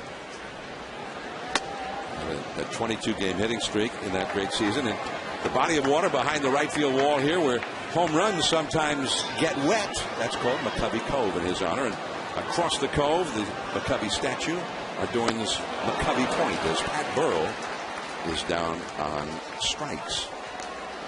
Kershaw has 3 strikeouts, has allowed only 1 hit. McCovey in 1959 had the 22-game hitting streak, the longest ever by a Giants rookie. Posey, that's San Francisco Giants rookies. Buster Posey, 21. Orlando Cepeda, who was a rookie in 58, had a 17-game streak. And the other 2 were Rookies of the Year, so we'll see what happens with Buster Posey. There are a lot of outstanding rookies in the National League this year. And there's ball 1 to Pablo Sandoval. Sandoval, he wasn't technically a rookie last year, but he was in his first full season in the big leagues, and he hit .330. 25 home runs. And they sort of were building their offense around him, but he has not been able to get it going. This year had a fast start back in April, and then they got to May, and he got into a slump, and he's had a hard time getting out of it. He's had little flashes here and there, but that average right now at 263, and it's been right around there for a long time now. And Johnny's really struggled from the right side. In fact, they pinch hit for him from the right side of the ball game. Bloop into right field, base hit. That can get you going. So a 2 down, Sandoval aboard, and Aaron Rowan will come up. Tuesday night on the all-new E60. Catch an exclusive look. Yankees All-Star Nick Swisher, who has delivered 2 productive seasons on the field and sparked the Yankee clubhouse with his relentless energy and enthusiasm. That and more on E60, presented by Ford, Tuesday at 7 Eastern. Sunday Night Baseball from San Francisco. When Pablo Sandoval came up last year, Barry Zito dubbed him the Kung Fu Panda. And Sandoval was such a popular personality here that people started adorning themselves with the panda paraphernalia. And they haven't lost faith in him just yet. Some more panda garb. Aaron Rowan hit a single his first time. Again, a ball way inside for Cowell. In the dirt, and this time Loney can't get it. The runners keep going. Sandoval to third, and he'll be held there. Rowan to second. I don't know exactly how they're going to score that, but Cowell played that ball wrong. He did not have a sense of urgency there on the ground ball. The broken bat didn't get to him as quickly as possible as he thought it was. Watch, he's waiting back. Now he takes some time. Now he tries to use his arm, and he has to rush it, and he throws it into the ground. I'm not so sure that should not be scored a base hit. He played it into a hit. It wasn't going to be originally, but he played it into a hit. If he makes an accurate throw, he's out there. Yeah. That's the thing. I think they'll call it an error. Yeah, but he had to rush. I think you're right. Afterwards. It wasn't a proper... He made it a lot tougher than it was. Right, exactly. Well, they're going to walk Renteria intentionally with first base open after the two-base throwing error. And Matt Cain, the pitcher, coming up. Here's that play, Joe. So he took too long, and then he had to rush, and he throws it into the ground. But you're right. I mean, the throw would have beaten him had it been an accurate throw. But he had to rush. And remember, the ball was hitting the hole a little bit. I just think that he did not charge it quickly enough. And Rowan was hustling down the line. Yeah, I think you're right. His initial steps out of the box from there, from his position, were kind of routine, when really it wasn't a routine play. This is the second walk allowed by Clayton Kershaw, the intentional walk to Renteria. Now Matt Cain will come up with the bases loaded. Cain came up with 2 men on and 2 men out in the second and was called out on strikes. The Giants' best chances to score in this game have come with Matt Cain, the pitcher, at the plate. He's 0-8 in 14 starts against the Dodgers in his career, has not gotten a hit. This is a place to get both for you, a possible W and RBI and a hit. Maybe a strike on the inside. Maybe the fact he hasn't gotten a hit, or maybe that's part of his problem too. Maybe he's part of the problem. Well, they've averaged him 2.7 runs a game. All right. 14 starts. Well, that's why he needs to get a few more hits. He needs to help yourself. Somebody's got to get one. Well, he took a big swing. Shallow center, battling the sun, Terrio, but he has no trouble making the catch on that one. 3 men stranded for the Giants. Casey Blake will be coming up against Cain, and we'll be chatting with Giants manager Bruce Bochy from the dugout in 60.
The 5th inning, and we welcome Giants manager Bruce Bochy now from the Giants dugout. Boch, many thanks. Hey, my pleasure, John. Bruce Bochy, Oral Hershiser, when you have a guy like Matt Cain on the mound that has struggled against the Dodgers, any thoughts to how far you want him to go in the game and getting him up the tunnel with a positive outing? Well, more than anything, we'd like for him to get a win against these guys and get that off his shoulders. I know he's been pressing a little bit about it, and what would be nice to get some runs for him. He's thrown some nice games, but we've had trouble getting runs, and right now he looks good, and I don't plan on trying to protect him. He'll stay out there as long as he's throwing well. Buster Posey's been hot with the bat, a great rookie. Tell us about his development as a catcher back there. Wow, he's done such a great job behind the plate. Spring training, he worked on a lot of things, and he's got that sense of belonging you like in the major leagues. Pitchers like throwing to him, good arm. He's been blocking the ball well, and now handling his staff, which is not an easy staff to handle. He stepped right in when we traded Benji. He's done a great job. And one last question, is Wilson available tonight at the end of the game? Yes, he's available. Last night he told me he's available, so I'm tired of Willie wearing me out. So he came out and passed the drills, and he's all set to go. And Boch, the Giants acquired a couple of relief pitchers yesterday. Have any of the relief reinforcements arrived? Yeah, Lopez is here, so he's available. He's here in the dugout. He gives us a left-hander, and we have to use him middle or late, and we'll bring him in the game. He's had 1 day off, so he's all set to go. Many thanks, Bruce Bochy. We'll let you go back to work. All right, thanks, John. Bruce Bochy, veteran manager of the Giants, 16 years in the big leagues with the Padres and with the Giants, as Matt Cain throws a big curveball for a called strike to Casey Blake. And before that, he was one of my teammates with the Houston Astros. The catcher for many years. Big league catcher. Yeah, for a long time. And another curve misses to Blake. Blake struck out his first time. 1 ball and 1 strike. Did he ever take you deep, Oral? He probably never even faced you. He usually faced lefties, right? Boach? Yeah. No, I don't think so. He platooned. I didn't face him, and he didn't look it up. And back to the screen. When Joe talks about teammates, I always wondered why he was so sensitive to the Dodgers. I always thought it was, a Reds thing. But then you also play for the Giants, and then the Astros have, a sensitivity towards the Dodgers. So every team you played for has a sensitivity towards the Dodgers. That's a good point. And that's why you don't like me up here as much. Maybe they were the guys with the black hats. I'm winning. I'm starting to win you over, though. Yes, you are. That's all for Casey Blake. Change up from Matt Cain. He has struck out Blake twice. 1982, Joe Morgan was a Giant. And the Giants having been eliminated the day before, Joe hit this home run against Terry Forster. And that eliminated Tommy Lasorda's Dodgers. I love to see that shot of Tommy Lasorda. That's the one that I look forward to. It wasn't a shot heard around the world, but it was heard in California. Definitely in California. It also sort of explains to us why Joe Torre seems to like you so much, because that's one right there. That made Joe Torre's Atlanta Braves division winners. Exactly. But you know what? I was a hated guy in Los Angeles for a long period of time. Every time I went down to L.A., someone had a bad word for me. The big red machine beat the Dodgers. You got the Giants. Then you become a Giant. Notable moments, the Giants and Dodgers, the rivalry going way back. Bobby Thompson's home run was called the shot heard round the world, as the Giants, who had been 13 and a half games behind in that pennant race with only 44 games to go, and they won the pennant on that home run. Juan Marichal and John Roseborough, and Marichal ended up hitting Roseborough with the bat back in 1965 in San Francisco at Candlestick. Ooh, what a pickup by Aubrey Huff and Xavier Paul. He needs to call a cop. He just got robbed. Well, Aubrey Huff helped out Edgar Renteria on a pick from shortstop, a ground ball up the middle. He spun and threw. Aubrey Huff picked that one. Well, this is another type of pick off a batted ball. This ball's a shot. It is. I mean, definitely. But this is what you call just perfect timing. That may have caught him. He just stuck his glove up and it went in, because that was a nice pick there. I want to bring up one other point. The Phillies in '83 beat the Dodgers too. That's right. Forgot about that. Yeah. And I was on the Phillies in '83. Steve Carlton. Yeah. One-hit shutout, I think. Beat Jerry Royce. John Denny that year won the Cy Young Award. Yeah. And Sarge in left field had a big series. Yeah. The Wheeze Kids. The Wheeze Kids. You were one of the young guys, and what were you, 40? I was. I turned 40 that year, though. Yeah. And I played against the Giants on my 40th birthday and had a good game. But we were the Wheeze Kids. I know you had a great September, though. Yeah. See, I don't forget that. Yeah. The trouble is, it's about a 6-month season. 5 months before that. Well, if you're going to have one great month, make it September. Right. Russell Martin. And Cain using that breaking ball a lot here in the 5th inning, and using it to good effect. He's really got sharpness with it. 2 down and nobody on. Cain has thrown 76 pitches in these first 5 innings. 2 down, bases empty. And that's a base hit to right field. And it'll bring up Clayton Kershaw. Well, there have been times when the Dodgers have hurt the Giants, 1993, Michael Piazza had some big hits here. I was broadcasting that game. Giants were trying to get to the extra game to play Atlanta, but Tommy Lasorda and Fred Clare, the general manager at the time, came down to the locker room before this last game of the season and said, gave us a lesson on history between the Dodgers and the Giants. These two teams, there's only one other rivalry where it's been first and second. That's the Yankee-Red Sox 20 times, but the Dodger-Giants 14 times they've finished first and second, back and forth. Such things are rivalries made. In a pennant race in the National League West, no score, last of the 5th, top of the order for the Giants.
Oral, I picked him up at his hotel today to bring him over here to AT&T Park, and Oral didn't understand why it was taking such a long time. But John said, "You haven't been here in a while. Let me take you the scenic route." Lombard Street. You can't drive real quickly on there. Bill Cosby years ago said it was such a treacherous route that so many drivers perished while trying to navigate those curves that's why they had cemetery plots right there on the side of the street. What's the word they use? The crookedest street in the world? That's what they used to tell us that when we were kids. Yeah, that's what they used to tell us. Here is leadoff man Andres Torres against Clayton Kershaw. The Giants and Dodgers no score as we go to the last of the fifth. The Dodgers hoping that the young Kershaw can rise up and be the ace that they expect he's going to be for many years to come, as they have lost 4 in a row. But that's all for Torres, who is 0 for 3 for Kyle. Throws him out. We're going to go to the studio now to Steve Berthune at a Sports Center right now.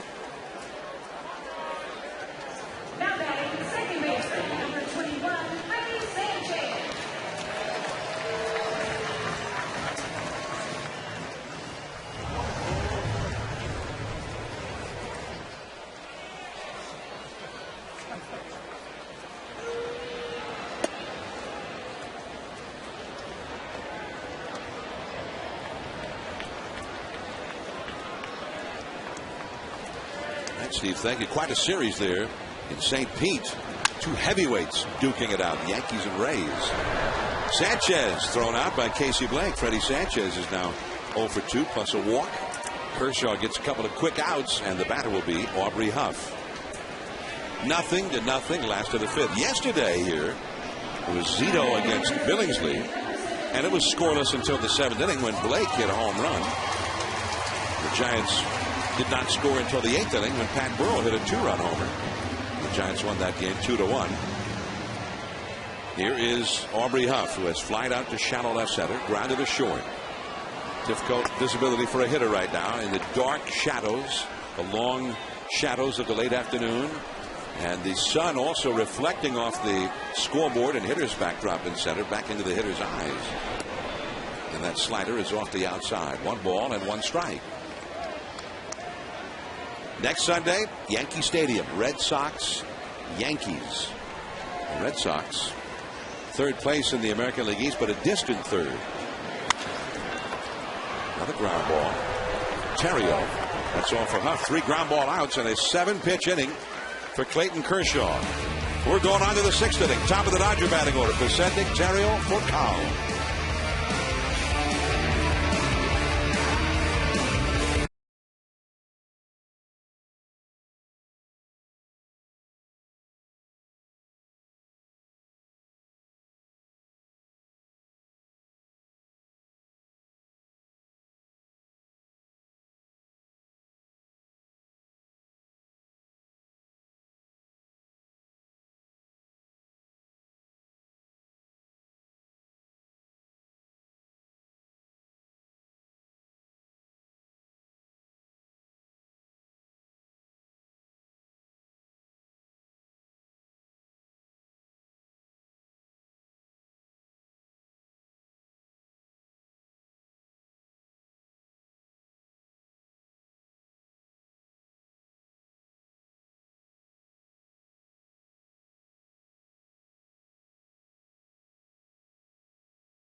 by the Volkswagen Autobahn for All event. Great deals going fast. And your locally owned Citgo. There at every turn. The Oakland-San Francisco Bay Bridge connecting the East Bay to the peninsula, or Oakland to San Francisco. And Oral was in a big hurry after we went on Lombard Street, so I kind of hit the gas a little bit for the last little stretch here to AT&T Park. On one now to Scott Posednik, leading off for the Dodgers in the 6th inning. Giants nothing, Dodgers nothing. Posednik has popped up to first, singled, stolen a base. He is the only Dodger to have gotten past first base in this game against Kane. Wow, that ball, it was closer to hitting Posednik than it was to the strike zone, and he actually swatted at it and then knocked out about everybody else anywhere nearby with the ricochet. I was wondering if that was a slap it short, trying to hit it on the ground while he was running. I think it was, if not that, something like that. Yeah. That's the old Rafael Furcal trick. Right. He does that a lot. Yeah. You get that half a step moving toward first base and slap it to shortstop. Where, yeah, he's just, look at him. See, he's trying to push it over there. His eyes were looking that way anyway. So he did. He ran up in the batter's box a little bit and tried to slap it to shortstop. The high fastball back to the screen. 1-2. Ryan Theriot, the former Cub, now a Dodger on deck, and there in the hole is Rafael Furcal, hitting third for LA tonight. Remember, Andre Ethier is not here after the birth of a child for he and his wife. And Freddie Sanchez throws out Scott Posednik. Well, Matt Cain is pitching very well tonight, doing everything he can to break his winless streak against the Dodgers, where he's 0-8 in career at 14 starts, but he's shown all 5 of his pitches. The 4-seam fastball, the 2-seam fastball, a little sink, then he's got the little slider slurve, a changeup with good depth on it tonight, and then the curveball. All of them seem to be working. He's throwing the whole mixed bag at him, and one of the things I've really noticed is he hasn't had to shake a lot. Buster Posey, a rookie behind the plate, is doing a great job guiding him through this game. And a curveball in there for a strike to Ryan Theriot. Kane has had a very strong game tonight, but has never beaten the Dodgers. This is his 15th start against them. That fastball in for a strike. The Giants have won 4 of those previous 14 starts, but Kane did not get the decision. And he is 0-8 lifetime against them. Tied for the most consecutive losses in San Francisco Giants history to the Dodgers. Or you were mentioning that that Kane is not shaking Posey off. He's doing a good job. But for fans to realize there's a lot more to catching than just calling pitches. You have to be able to handle the mental stress back there and the physical stress. If you're not hitting, you can't take it behind the plate with you. Matt Cain, quick reactions. And Theriot is 0 for 3 as a Dodger. And one of the problems, I think, for young catchers now is that they have to keep from tipping pitches. And by that I mean, when you come into the league, if you crouch a certain way to catch a fastball or you turn your glove a certain way to catch a fastball, they catch all this on video now, and they can find out exactly what the pitch is going to be. A lot of catchers hold their glove down on sinkers, and they turn the palm up on a breaking ball. And when you have those types of things that happen, the other team can pick it up very easily. And so far, watching Kane, he hasn't set up too quickly. A lot of times they set up too quickly. It gives the guy a chance to know where the pitch is going to be. 1-1 to Furcal. But there's a lot that goes into the making of a catcher, especially when he comes up a young catcher. And this is a young pitching staff. It's not a veteran staff that call their own pitches. It's a changeup, and it really fooled Furcal in the shadows. Well, it's a position that Bruce Bochy played. He knows how to train catchers. We think about all the great catching managers. Joe Torre on the other side. I'll tell you what, a great athlete behind the plate. Shortstop in college, a closer, great arm. Very quick feet back there. And you're right, Joe, if he has any tendencies that reflect back to the pitch calling, they will pick it up at this level. Definitely. Well, video now makes it very easy. Yeah, you move a left foot too early, you're always going away. You move a right foot too early, you don't shift correctly. Or you set up too quickly. That's usually the biggest problem that young catchers have. Off the inside. Keeping the ball in on Fourcade. 2 balls, 2 strikes, 2 down, nobody on. James Loney on deck would be next. And Posey, as you say, he was actually a shortstop when he got to college. He's relatively new to catching. Although he was signed as a catcher by the Giants out of college. And he had apparently he's a fast learner because in college he was one of the top players in the country by the time they drafted. Golden Spikes Award winner. Well, he told me he was a fast learner just by watching him last year and then watching him again this year as a hitter. The slider ripped into center field and caught by Rowan in a slide. No score, and Buster Posey coming up against Kershaw.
Monday Night Baseball at ESPN.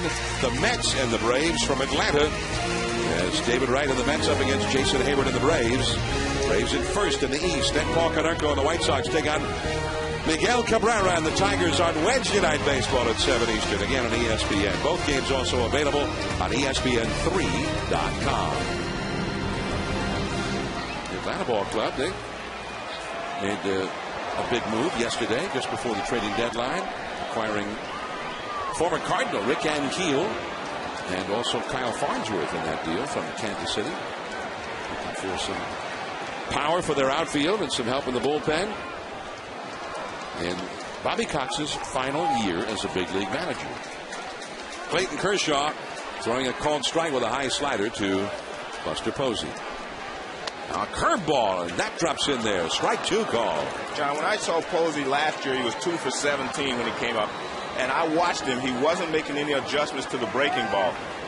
8 months later, this guy is swinging the bat as well as anyone and making adjustments and waiting on the breaking ball, going the other way. And I saw him. He's the only one that I've seen. I mean, someone else may have done it, but he's the only one I've seen hit Strasburg's breaking ball for a base hit. I mean, he goes right back through the middle with it. So he has really made some adjustments, in the year that I've seen him, because he was 2 for 17. I thought he was at least a year or so away from the big leagues. Ooh, that fastball just missed. This is the matchup with Strasburg you talked about. Right. I mean, I've seen guys swing and miss that. I haven't seen guys get base hits on it. And he did the right thing, went right back through the middle with it. So he has really learned to adjust to big league pitching.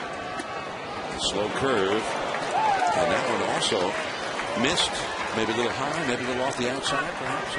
A little of both. The amazing thing with him is that as the game has slowed down, his abilities have really accentuated. And Tim Lincecum on the team said he can almost hit the ball out of the catcher's glove. He can wait so long and really trust his hands in his swing that he lets the ball get deep. And you hear hitters talk about that all the time. I'm letting the ball get deep. I'm seeing the ball well. I think that's one of the things that they're trying to get away from. That's why he got hit yesterday. They were trying to pitch him inside because he will go the other way if you stay out there. And I hit it hard. Again, the shortstop. Right to Furcal. And Posey is 0 for 3, but he made hard contact at each at bat. You know, there was something, John, that came across the wire about Ozzie Guillen, and I think we have a quote from the release. It says, "Don't take this wrong, but they take advantage of us. We bring a Japanese player, and they are very good at getting an interpreter." He basically saying that when the Latin players come to America, they don't get the same privileges, you know, and he may have a point and say we bring a Dominican kid and goes to the minor leagues and say good luck. And he says it's always going to be like that. It's never going to change. I don't agree with that. I think if you have a complaint, I think you can address it in a different way. And I'll use myself as an example. Years ago, we didn't have a lot of African-American managers. I went in and talked to the commissioner, and the commissioner came out with a statement that said, if you're going to hire, you know, new people, managers, general managers, etc., you had to hire a minority or interview a minority player for the position. So I think you can get things done if you talk to the right people, and I guess talk to them in the right way. I don't know exactly what Ozzie was trying to accomplish, but he did bring something to the forefront. Now, how do we handle it? It sounds like he's just trying to say that the players from the Far East get a little... That ball is hit deep into right field. That ball is off the pillar between the second and third archways, and Pat Burrell has a double.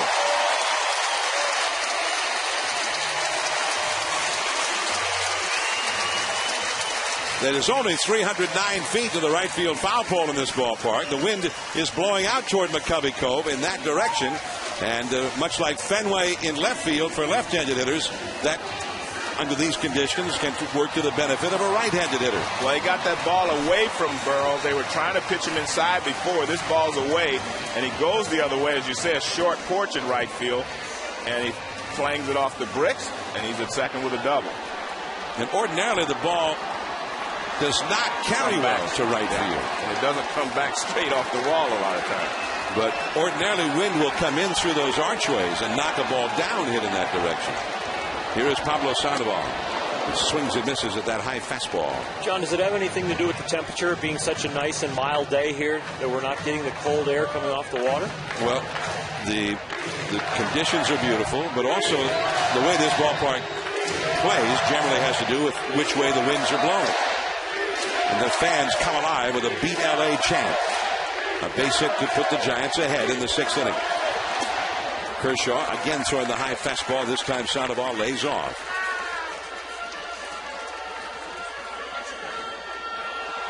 One out. The Giants with a runner in scoring position. They've only had a couple reach as far as second base against Clayton Kershaw.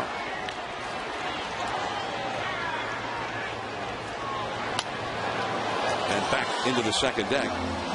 Another high fastball. Now Sandoval is a guy notorious for swinging at almost everything, and a lot of pitchers have found that the high fastball has been a weakness for him, that he's got a hole with that one, and sure enough, Kershaw is sort of 3 straight high fastballs. Well, he had a real hole when Strasburg was throwing it up there. Almost everybody seems to have a hole against Strasburg's high fastball. Curveball and a foul off to the right to the Dodger dugout. I was glad today where I read that Steven Strasburg played catch and didn't report any pain, so that's outstanding. See the difference between Sandoval at this point this year versus last year. Last year he was on his way to a .330 batting average. He was hitting .327 after 100 games. That's 100 games for him. The Giants have played 105. In the dirt, blocked by Russell Martin. John, I do believe that the leg has adjusted a little bit to Sandoval. Remember, he's always been a bad ball hitter. I think now they throw more bad balls intentionally, and he chases more pitches out of the strike zone. Before, they were trying to get him out. Now they try to let him get himself out. It has been a very trying season for the young Sandoval, 23 years old. Way too high. He was not tempted on that one. 3-2. And Rowan is on deck. There's a philosophy behind every pitch, and when you have a free swinger at the plate, you really put in the back of your mind that the count is always 0-1. You're always trying to make the pitcher's pitch. And if he's going through a season trying to hit 0-1 pitches from the whole league, it's going to be a lot harder. He's going to have to back the pitcher back into the strike zone so he can get better pitches to hit. Burrell at second. He's not a fast runner. And again, the high fastball is along the right field line and into the bullpen area. Chasing hard after that one, Xavier Paul. No play.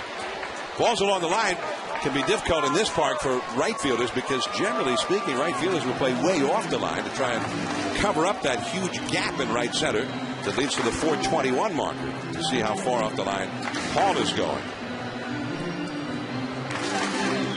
Only 309 to the foul pole in right field. And now there's almost no wind at all. You were asking about that, Earl.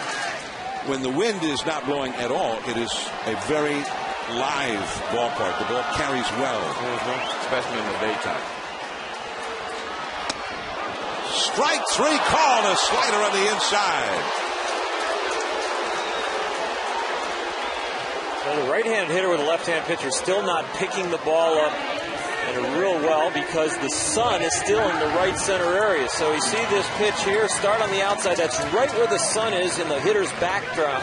And now he doesn't pick up the speed. He thinks it's going to be a high fastball. It drops in there for a strike, and he is fooled. You see him from the side. Oh, he started on the fastball. Oh, it's going to be a fastball ball. No, dropped in there for a strike. Sandoval came into this game hitting only 200 with runners in scoring position for the year. Now Rowan, and the breaking ball is low. Rowan has hit a single. Rowan has hit a what's that? Pardon? My talkback button broke. Yeah, it broke because he did have it down. So Aaron Rowan has singled, and he's been safe on a throwing error by Rafael Furcal. 0-0 in the sixth inning. Each team with only 3 hits. The fastball from Kershaw is low. Hits have been hard to come by, especially for the Dodgers here since the All-Star break. The Dodgers hitting just barely over 200 as a team in the last 16 games. So they're walking Rowan intentionally now with the right-handed hitting Renteria coming up next. I guess with first base open, they figure they can start with a fresh count anyway. There's ball 4.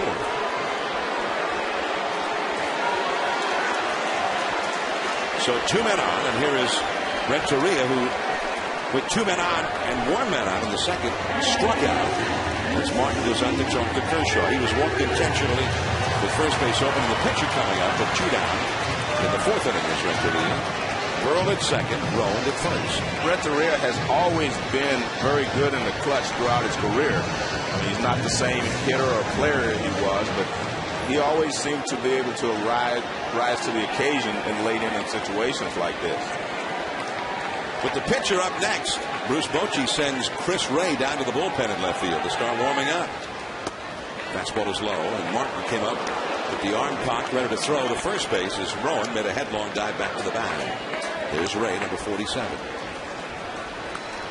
Matt Cain, the pitcher, due up next. You think he would pinch hit for him, or is he just trying to tell Joe Torre that he would? I don't see how you can pinch hit for him, but he knows his team better than I do. I never paid attention to that of who was in the bullpen. If you were the opposing pitcher standing on the mound thinking, oh, they're warming somebody up, they're going to pinch hit, I got to give Renteria better pitches because I'm going to face a pinch hitter. Just don't even pay attention. Just get the hitter out like the pitcher's on deck. 1-0 the count. Left center field. Kim seemed to lose it for a while anyway. He's got to chase it. Burrell has scored. Rowan scores for third, Renteria. And it's a triple. Well, it's good to see that he hasn't lost it because he has always been a clutch hitter in the late innings. He drove in the winning run for the Florida Marlins to win the World Series championship in the 7th game. And I've always noticed that he seems to come through in the clutch. I would have not walked Rowan to get to him personally, but that's a matter of preference. And he ripped this ball to left center field. There was no way Kemp could have caught it anyway. It was going to hit the ground before he could have gotten to it. He may have been able to cut it off, but he was never going to be able to catch it in the air. Now Matt Cain. That will go out of play off to the right. See, I don't think Bochy was going to pinch hit anyway, John, because if you were going to pinch hit, you'd pinch hit now. There's still another runner out there to drive in. I just think that he was trying to get Joe Torre and the Dodgers to think that he would pinch hit. 1 strike to count to Matt Cain. And it's 0-2. Cain is 0 for 2 in the game. Well, they walked Rowan intentionally to go after Edgar Renteria. Well, coming into the game, Rowan was 0 for 3 against Kershaw. Had a hit earlier in the game. Renteria was 0 for 9 against him. So that's his first hit against Kershaw. And that's all for Matt Cain. But now the Dodgers head into the late innings, having to play catch-up. Loney, Kemp, and Blake coming up. Kershaw and the Dodgers are trailing 2-0.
Get over 100 live out-of-market games per week in HD quality.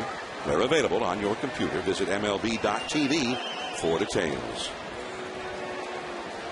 Well, the Panda didn't get the hit. It was Edgar Renteria who got the big hit for the Giants. And Edgar, who has often been booed here in San Francisco, as he's had a tough time of it at the plate, especially. Only 19 RBIs coming into this game, but with 2 down, it was Renteria who got the triple. And the Giants now have a 2-0 lead as Cain goes back to work here in the 7th inning. And he's quickly ahead of James Loney, 0-2. Loney has singled and walked.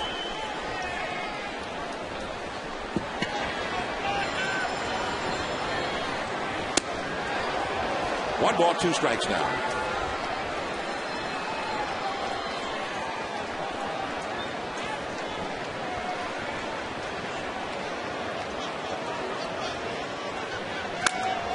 right to Renteria.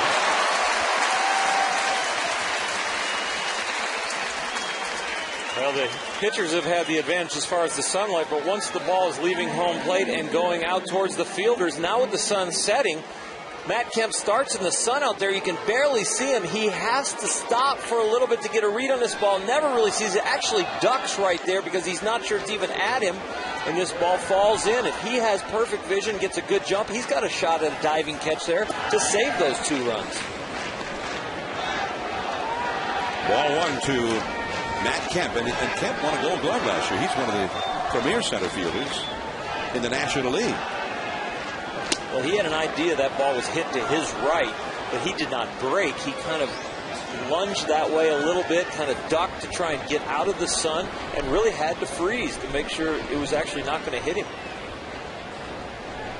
2-0 the count to Kemp, who has grounded into 2 force outs, and now it's 3-0. For the Giants, a change in the outfield. As Nate Sherholtz goes in to play right field with Andres Torres moving from right field to left field. Pat Burrell out of the game, so Sherholtz will hit in Burrell's spot. It was Burrell who hit the double off the right field wall that started that 2-run 6th-inning rally for the Giants. 3-1 to Matt Kemp. Casey Blake on deck.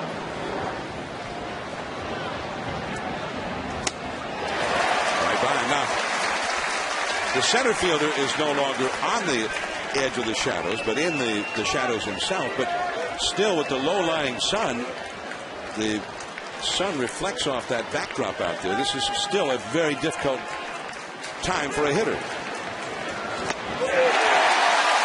He came from a 3-0 count and ends up striking out Matt Kemp. Well, it's amazing what 2 runs will do for you in a 0-0 ball game. Gives you a little more energy, a little more adrenaline. Well, especially when you have struggled. Matt Cain 0-8 in his career in the 14 starts against the Dodgers. His ERA for those starts around 4.3.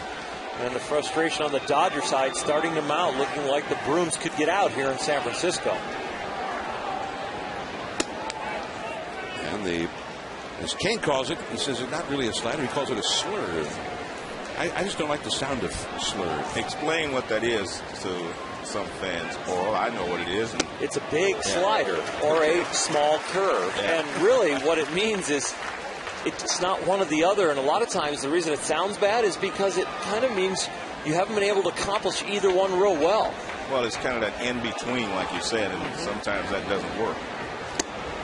Because the curveball is a solid off-speed pitch like that last pitch that gets the hitter out in front, and the slider is a pitch that looks like a fastball and gets off the barrel of the bat, but the slurve kind of allows them to read break, is not really slow enough to get them completely off, and sometimes it's not very sharp.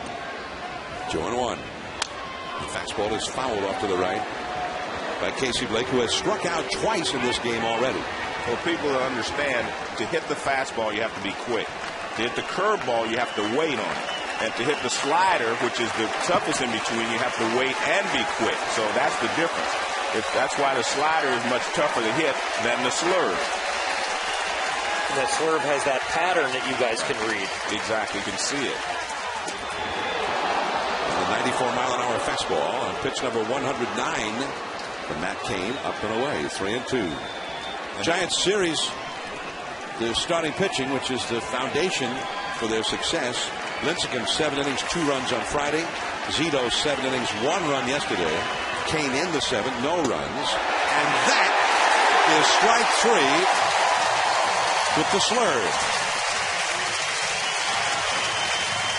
Cain has struck out Blake 3 straight times.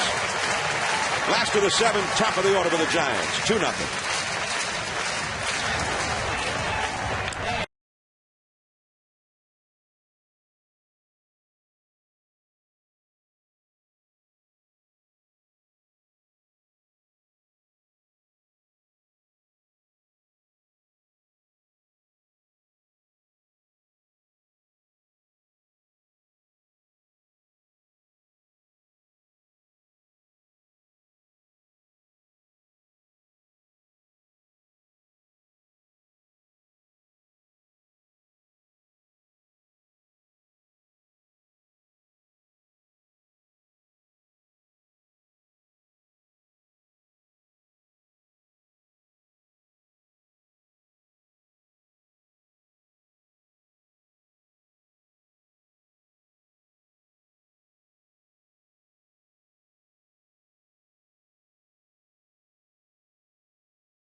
Night Baseball, presented by Taco Bell. Our 21st year. Baseball every Sunday night, 8 Eastern on ESPN. We are on the shores of San Francisco Bay, and that's the San Francisco Oakland Bay Bridge from the San Francisco side. A beautiful city by the bay and a beautiful setting for the home of the Giants, AT&T Park. Major League Baseball is proud to support Stand Up to Cancer. Visit standuptocancer.org to learn how you can help them in the fight against cancer. And a sellout crowd for the third day in a row here for the Giants and the Dodgers. The Giants trying to sweep the Dodgers, and they have a 2-0 lead. There's strike one from Kershaw, who has been excellent. And that was his 103rd pitch of the game. And the Dodger bullpen, for the first time this evening, is busy. And the curveball, he swung at it, the ball in the dirt, and the count is 0-2. Torres is 0 for 3 for the Giants. Freddie Sanchez and Aubrey Huff to follow. In the bullpen, the Dodgers newly acquired Octavio Dotel, the right-hander, just brought in from Pittsburgh. He's up. George Sherrill, the left-hander, is up. Left field, that's a base hit. Well, they had him in an 0-2 count, but Torres ends up getting the single to left.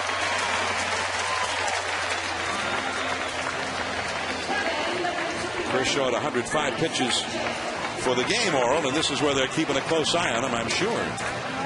Well, he went 8 innings in his last outing against the Mets and pitched very well deep into that game. Here, deep into this game, just no run support, but it's been a struggle. Matt Cain has been outstanding. The vision has been tough on the hitters, and this game probably will be decided by a very close margin. Now Freddie Sanchez, good hit and run man, and he takes a called strike. You know, I've always wondered this. I want you to answer this, Paul. You were saying that he hasn't had any run support tonight. I'm always of the opinion that maybe the other guy pitched better than he did. Oh, exactly. Okay, I think you're right. A lot of times they say, well, my team didn't score any runs. Well, the other guy pitched better. They got Torres picked off. Loney throws to second for Kyle. Tags him out.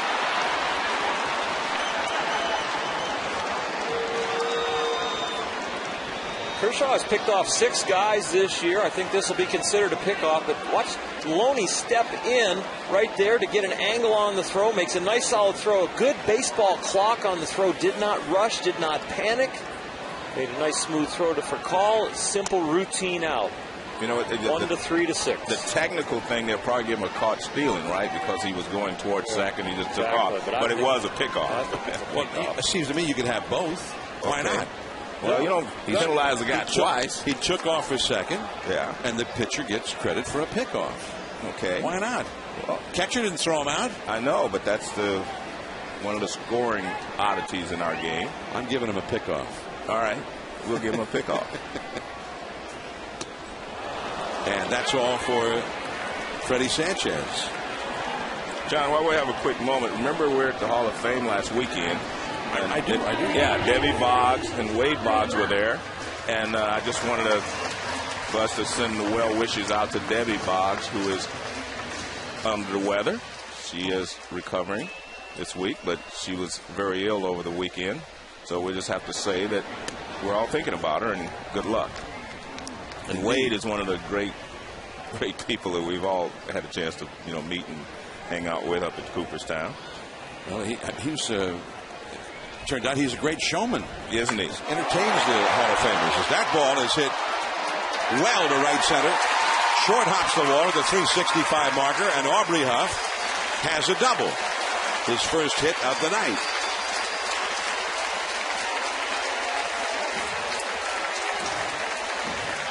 So here comes Buster Posey. So now Huff gets himself in a scoring position, and the Giants' sensational rookie Buster Posey will try and knock him in.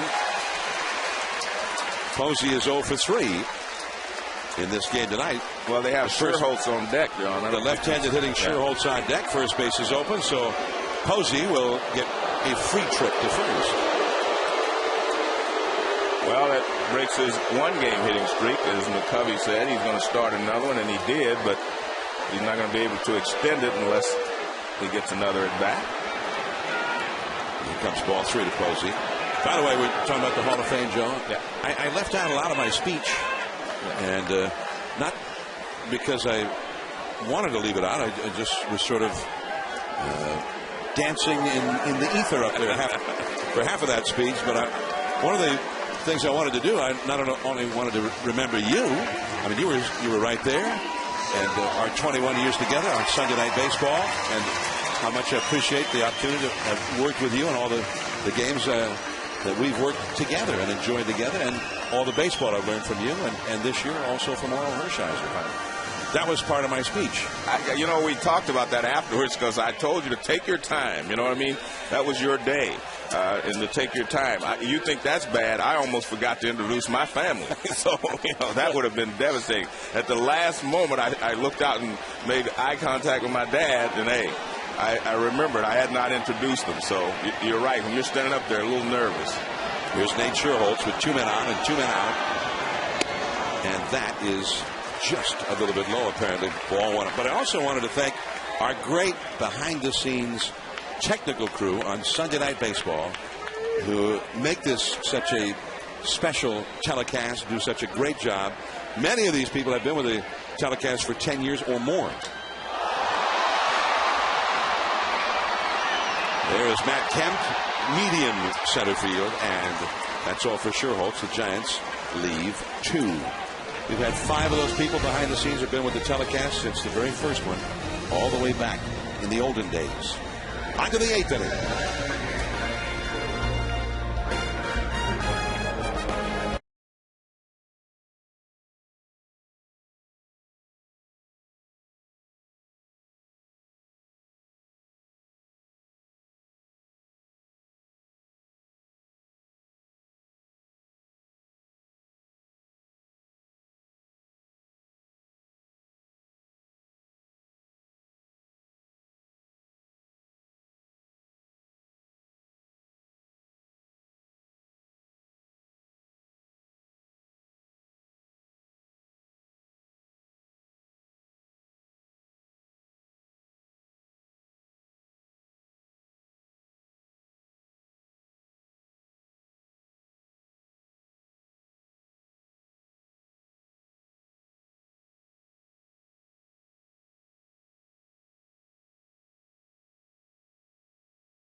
Outside the bun, and in part by Ford and Lincoln Mercury Service. Expertise, convenience, and value.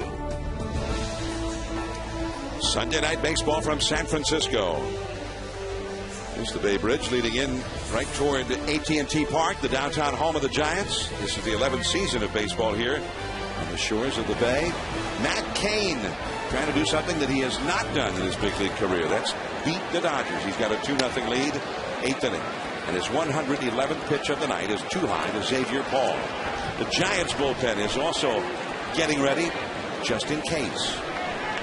Giants acquired 2 relievers yesterday. One of them is here. The other will join the team for the next game Tuesday in Denver. Paul fouls one out of play. Paul is 0 for 2 in the game. Cain has now thrown 112 pitches.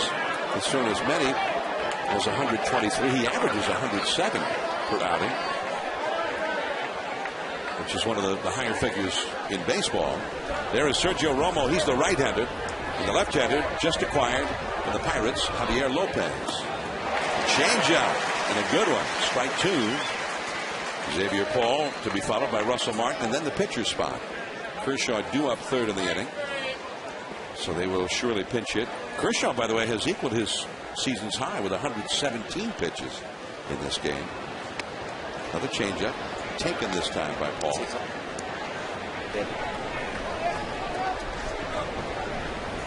2-2 the count. Octavio Dotel stays up in the Dodger bullpen.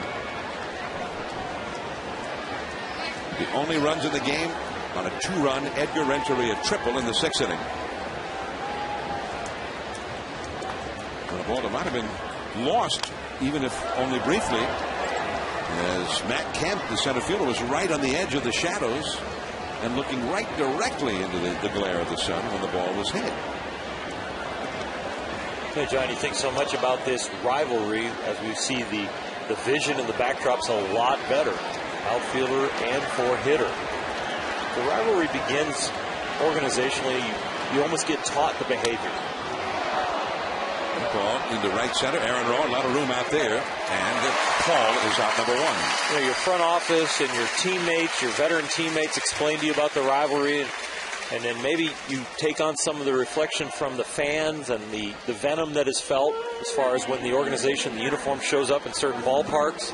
But for Matt Cain at 0-8 against the Dodgers and 14 career starts, it takes on its own personality and it becomes personal. And he wants to beat these guys bad. He can taste this. It's going to be batter for batter now. Bruce Bochy might want to get him up the tunnel with a positive reaction against the Dodgers because he needs them throughout the career to get this monkey off his back. The Giants are going to want to beat the Dodgers not only the rest of this year, but the rest of Matt Cain's career. You want to beat everybody, obviously, but to beat the arch rival, you've got to do that. Sandoval, nice play on a slow chop by Russell Martin. 2 down.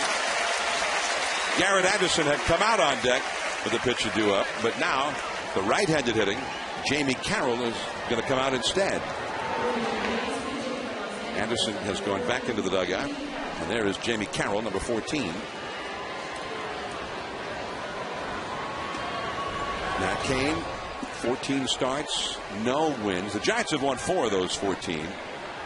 A 4.32 earned run average, which was about, as you mentioned earlier, or about a run higher than his lifetime ERA. Yeah, his lifetime is about 3.47, which is really not that bad for 0-8. I mean, I can remember looking down my stats and other pitcher stats. You have an ERA over 5 against some organizations where they just really had your number. Especially when you drop a 10 or 12 spot on you in a couple outings, when you have 15 outings and all of a sudden you got some big numbers up there. Cain has been pitching extremely well lately coming into this game. Over 3 starts. He had a 2-0 record, but a 2.05 earned run average. And this is his 4th consecutive start where he's done well. And the slider low and outside for a ball. John, I know the Giants pitching staff, over the years, especially last year, as we see Octavio Dotel warming up. But I looked at their stats down the stretch last year, their starting pitchers, and they were not as good as you might expect or what they need to be this year. If the Giants are going to win, Lincecum, Cain, and all of them are going to have to pitch better down the stretch than they did last year.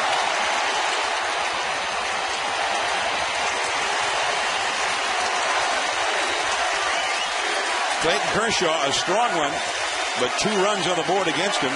The only runs of the game as Carroll bats for him. 2 down, nobody on in the 8th inning. Just a bit low with that fastball. Pitch number 122 for Matt Cain.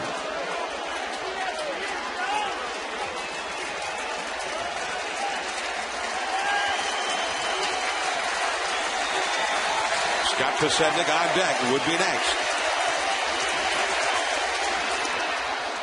And it's a full count now. The last thing you want to do is walk someone in this situation with a 2-run lead, because obviously you immediately bring the tying run to the plate. But also probably would bring in a relief pitcher. The left-hander, Javier Lopez, is ready in the bullpen. The left-handed hitter up next. past the dive of Sandoval. Base hit for Jamie Carroll. Carroll has been an excellent addition to this Dodger team. That's his fourth pinch hit in 9 tries. Came in hitting .273, played left field, played all over the infield. And that will do it for Matt Cain. Javier Lopez is coming in. Matt Cain, he hasn't won it yet. He will leave ahead.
Will be determined by his mates in the Giants bullpen. They need 4 outs more, holding a 2-run lead.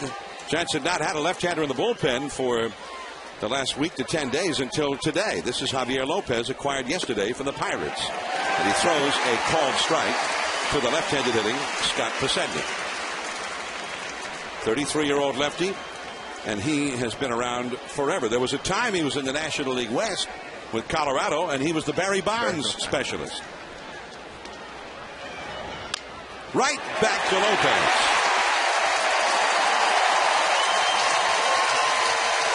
So Lopez, in his first outing as a Giant, gets his job done. Last of the 8th, Pablo Sandoval coming up. 2-0 Giants.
fans are back into that chant with the Giants leading the Dodgers 2-0. Last of the 8th inning.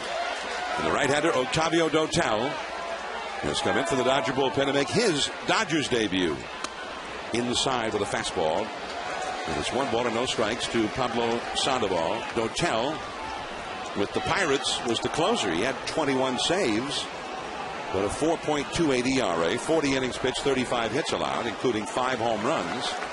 And in those 40 innings, he had 48 strikeouts. He's always been a guy who gets a lot of strikeouts. I think if I was a general manager, John, and I was looking for relief help, that's what I would want. Someone who has been a closer, who can handle the pressure of closing if need be. And a foul out of play off to the left. It's like Caps from Washington. You know, guys that can close are very important. When you talk about bullpen, you know, when you're talking about a bullpen guy, you want a guy that can, if you need him to close, he can close, yet he can set up the closer that you already have. Kerry Wood to the Yankees. Right, exact thing. Caps had been the Washington closer, and now acquired by the Minnesota Twins, who will make him the closer there. 2-2 the count to Pablo Sandoval. We could say that the Pittsburgh Pirates weren't prejudiced here in the National League West. A reliever to both teams, both making their first appearance here, right? This inning. Pirates have been open for business here lately. That's a foul. 2-2 to Sandoval, who is 1 for 3 in the game. You saw Brian Wilson, the Giants closer, warming up in the bullpen. Wilson was not available for either Friday's game or yesterday's game because of back spasms, although they worked on him all through each of those games, and he kept lobbying Bruce Bochy and pitching coach Dave Righetti to let him go in there. They were just fearful that maybe it would only make it worse and they might lose him for a longer period of time. Here's Dave Righetti. And that will go out of play off the bat of Sandoval. 2 balls, 2 strikes. But as Bochy told you, Oro, when you interviewed him in the middle of the game, he said he's going to let Wilson in there tonight if there was a spot for him, just to keep him from driving him crazy in the dugout. The Dodgers will have Ryan Theriot, Rafael Furcal, and James Loney as their first 3 due in the 9th inning. Another foul out of play. 2-2 to Sandoval. 2-0. The Giants lead the Dodgers here in the 8th inning. And for the Dodgers, the offense, it's missing. Runs scarce, averaging 2.3 runs a game since the All-Star break. And that's, of course, so far going down tonight. And they lost their first 6 games after the All-Star break, John. They weren't scoring runs. And as you mentioned, they got hot for a while. Now they're back struggling. Manny Ramirez has been missing all through that time. Right. There's a report, as you see the numbers since the break, hitting only .203 before tonight's game. And even worse than that with runners in scoring position. So it's been happening day after day for a while now. Matt Kemp easing to his left. And there's one away. Well, Matt Cain trying to get the monkey off his back against the Dodgers here tonight. Had a bunch of pitches that were swinging and missing at. They couldn't see it all the time, but the fastball was lightning. The changeup off the fastball had great depth to get the swing and the miss, and then the slurve was pretty good, and the curveball had some depth. So all of them working tonight. Matt Cain throwing those zeros up, hugs all around, trying to get the monkey off his back, and now it's up to the bullpen to finish it off. And it does appear that it will be Brian Wilson to come in for the save opportunity in the 9th inning. Aaron Rowan has been on base 3 straight times in this game. Very high, ball 1. Rowan hit a single in the 2nd inning. Safe on a throwing error by Furcal in the 4th inning, and was walked intentionally just ahead of Edgar Renteria's 2-run triple in the 6th inning. 2-0. John, the other thing I'd like to mention to the fans is when we were at Cooperstown last weekend and you were up there being honored, Doug Harvey was there. A lot of the umpires came up, and I was very impressed with them. Randy Marsh, Ed Montague, Bruce Fleming, Joe West, Jerry Crawford, and even Joey Crawford from the NBA. He came up because Doug had worked with his father, Shag, for years. So I was very impressed to see the umpires there. And then it started to rain, and they were out in the rain without umbrellas, and they stayed while Doug's speech was going on. So it was great. They all got drenched. They didn't call it off.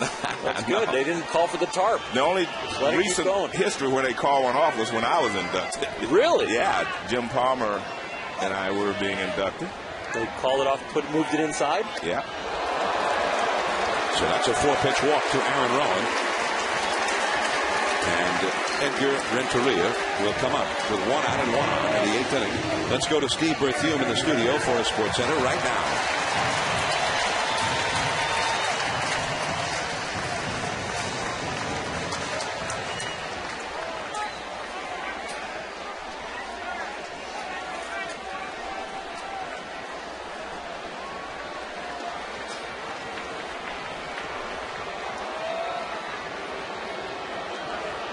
I think it has to do with that new equipment, Oral, because the equipment that these golfers are playing with now, man, unbelievable. Overton lost his putting stroke today. That's why he lost. Appleby got hot with that wedge. Not that I was watching. Edgar Renteria, who has knocked in the only runs of the day with a 2-run triple in the 6th inning. He has never done well against Dotel, and that one was high and tight for ball 1, and Martin's going to go out and talk to Dotel. But let's go back to the 6th inning. They had just walked Rowan intentionally to get to him. And, of course, you know, we talked about it before the bat. I'm a big fan of Renteria, especially in clutch situations. And he ripped that ball in the left center field, the 2 RBIs. And even though he's not swinging well, it's the one thing about a veteran player. He may not be swinging well, but for one at bat, he can be as good as he's ever been. And I think his concentration and the adrenaline sitting there in that situation allowed him to be the Edgar Renteria of 5 or 6 years ago.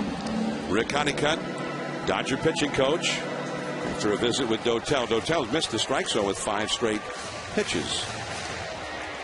There is George Sherrill, the left-hander, up in the Dodger bullpen. A left-handed hitter, Travis Ishikawa, has come out on deck with the pitcher due up next. And sprayed foul. Little cutter that time. 1 ball and 1 strike. Padres, the first-place team in the division, a winner at Petco Park in San Diego, and they beat Josh Johnson, the ace of the Florida Marlins, 5-4. Garland got the win over him. Well, we saw Cliff Lee get beaten also today. Lee got beaten by the Angels' Jared Weaver, 4-1 in Anaheim. And that is high and tight to Renteria, and it's 2 balls and 1 strike. The Rockies got their 4th win in a row. Remember, they had lost 8 in a row. Looked like they were going to be out of the race, but now they've won 4 in a row, and they had an 8-7 win over the Cubs, although they really had to hold on at the end. The Cubs came roaring back in the late innings. Renteria, by the way, we're taking a look at that bat. That's an Aubrey Huff model bat.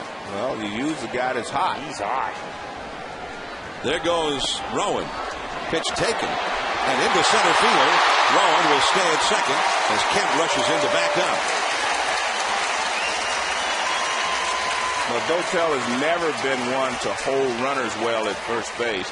And most closers do not do that well anyway. They all concentrate on the hitter. And Dotel allowed Rowan to get a very good jump. Well, 2 things going against Dotel. He's struggling to find a strike zone, and he's not real good at holding runners. So that combination, the Giants took advantage of. So now base hit can not get a run. Rowan at second, his 4th steal. Hit well to left field. And Pasednik, right near the edge of the track, takes it. Rowan back to second. He went after that ball. It was a little different the way he went after that ball. He doesn't go back to get under it. He just goes and keeps it on his glove side. And I've seen him do this quite often. I'm always a little surprised that, as an outfielder, you do that. Now watch, he won't let the ball get in front of him. He stays on the side of it. See how he keeps it on his glove side? I mean, most times guys will go back, get in front of the ball, square up, and make the catch. But he does it differently. Little side saddle. Little side saddle. Now Travis Ishikawa, been the Giants' best pinch hitter. Been one of the best pinch hitters in the National League this year. He's hitting .440 as a pinch hitter, 11 for 25. Just below the knees, ball 1. The former Dodger, Blake DeWitt, who got traded to the Cubs in the Terrio Lilly trade. There were other minor leaguers also involved. Blake DeWitt had 3 hits for the Cubs today at Coors Field in Denver. Well, I'm noticing you're using your ESPN iScore. No, I've got one. No, my iPad. iPad, okay, but it's iScore is the app I have. Well, that's not what I'm looking at. Well, look at my app. I'm an ESPN.com. Okay, check mine. I'm looking at the out-of-town app. scores. See, ESPN.com, Joe. Really? I'd talk about it too if you give me one. Look at this iScore right there. ESPN iScore, iPad. All the ESPN apps up here. James Loney makes the play at Ishikawa. Now we go to the ninth. Wilson coming in.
Inning, the Giants fans hoping for the sweep. And Brian Wilson will try and help them get it. Wilson, who had back spasms that put him on the shelf both Friday and yesterday here. That fastball at 96 miles an hour. It is 0-1.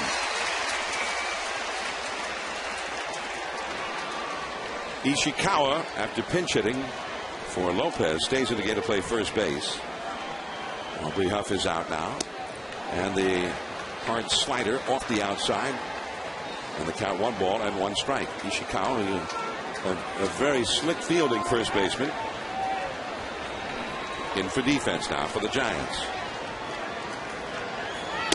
And another slider or maybe a cutter off the outside. 2-1. Wilson, for the year, has had 30 saves and 33 opportunities. Remember the National League All-Star team this year. And that fastball with some cut to it off the outside. It's 3-1. You've got Terrio at the plate, Rafael Furcal on deck, and then you get into more power, Loney and Kent. Although Furcal has hit 3 home runs against the Giants this year, including 1 in this series. Get at the knees for a strike. It's a full count now.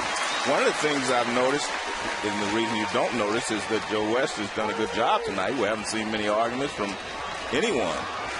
And that tells you that he has done a good job. He's gone unnoticed other than the bat incident early in the game. Yeah, with Casey Blake. Yeah. Well, this is some Ryan Theriot grinds out at bats, but he doesn't get a lot of walks. Only 19 this year. You know, he's hitting coming into the game .284 with an on-base percentage of .320, but you'd love to see him try and get those walks. Joe Torre loves the top of this order now as far as the speed, but the on-base percentage needs to be there so they can drive some runs in. Still 3-2 to Theriot. There is Furcal on deck. And he struck him out. A pitch out of the strike zone, a high slider. So some good fortune there for Brian Wilson. Well, the good fortune, John, if he throws so hard, you do not have a lot of time to decide whether it's in the strike zone with 2 strikes. And this ball is never a strike out of his hand, and he really doesn't have a pitch that's going to drop because he's a fastball slider, fastball cutter pitcher. So if anything up, it's not like he has a curveball that's going to drop back down. You should be able to read as a hitter that's going to be a ball. Correct. Here's Furcal, and that slider at the knees for a called strike. But you had already made the point in a very timely fashion about Theriot, the fact that he rarely walks, and that came into play. Has to be a little anxiety when he gets to a 3-ball, 2-strike count that he can't differentiate between strikes and balls because he does it very well up until that count. A ball and a strike to Furcal, who is 0 for 3. But the Dodgers' first 3 hitters, the 3 speedsters, only one time has any of the 3 reached base. That was Pasednik with a single in the 4th. Loney on deck. The 3 of them have had 1 hit and 11 at-bats combined. Pasednik, Theriot, and Furcal. Now it's 1-2 to Furcal, who is 2 for 9 lifetime against Wilson.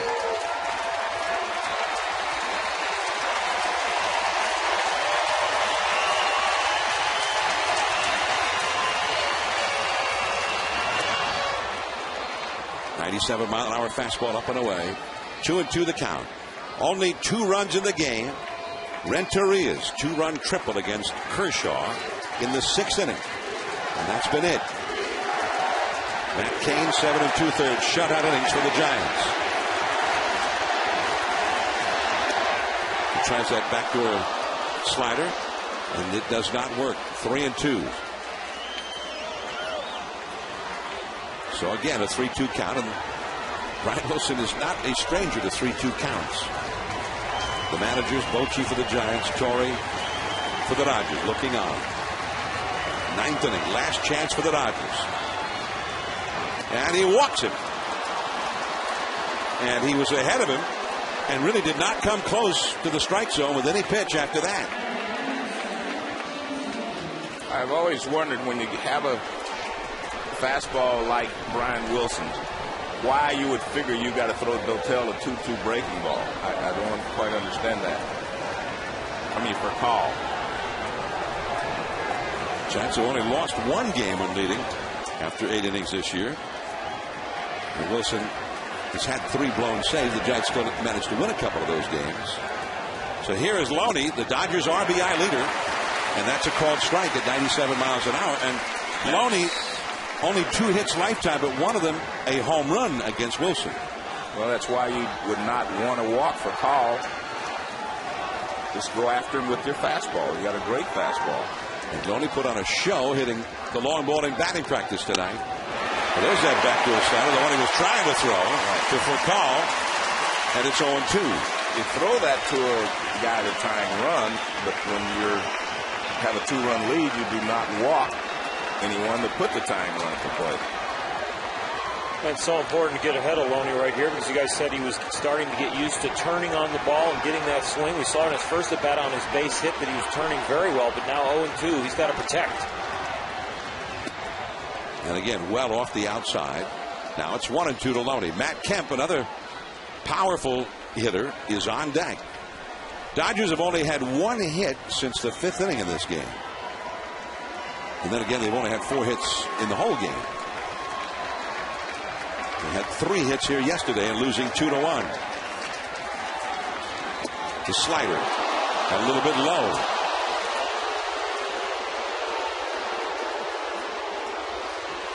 Backdoor slider starts in the right-hand batter's box, tries to work its way back, and you see that one just didn't have enough break. Wilson wants it. He says, wow.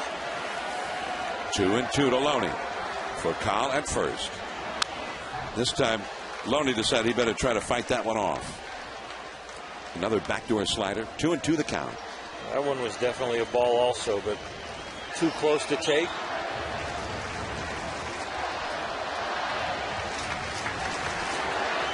"18 pitches thrown by Wilson. Only 9 for strikes." The middle infield double play deck. This crowd has been electric today and all through the weekend. And again, he tries that backdoor, and that one had no action on it at all. So for the third consecutive hitter, the count has gone to 3-2.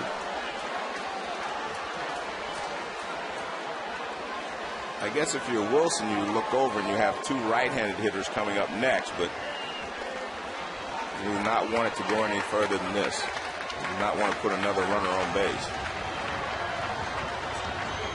He struck him out, and he went to that same pitch again, and this time Loney chased it. Well, he was determined to throw it. He struggled with that backdoor cutter, and I think coming off the back spasms, thinking about that pitch, you have to really get through it to get it back on the plate, but he has been missing to his arm side there, especially with the backdoor cutter, and coming back off a few days rest because of the back spasms. Maybe he's not getting through that pitch, and the Dodger hitters are helping him out. They definitely helped him out the last 2 pitches. Matt Kemp. And he's got power. He leads the Dodgers in home runs.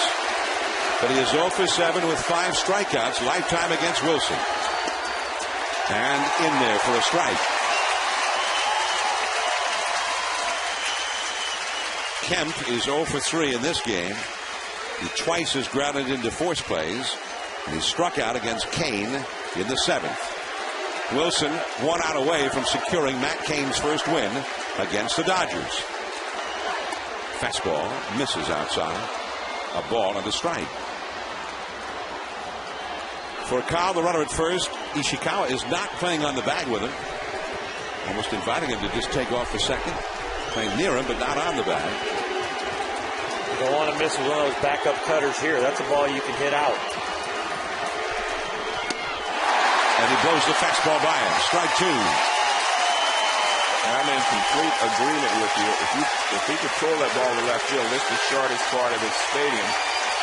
He blows a fastball by him at 96. If he goes to try and trick him with a cutter and it backs up like it has been to the lefty, that could be right in the swing.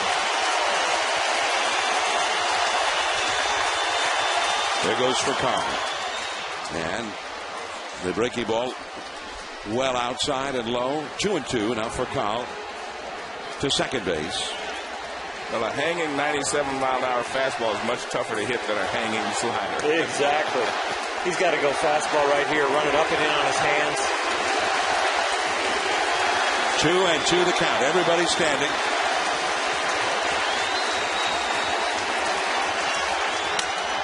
Right center field.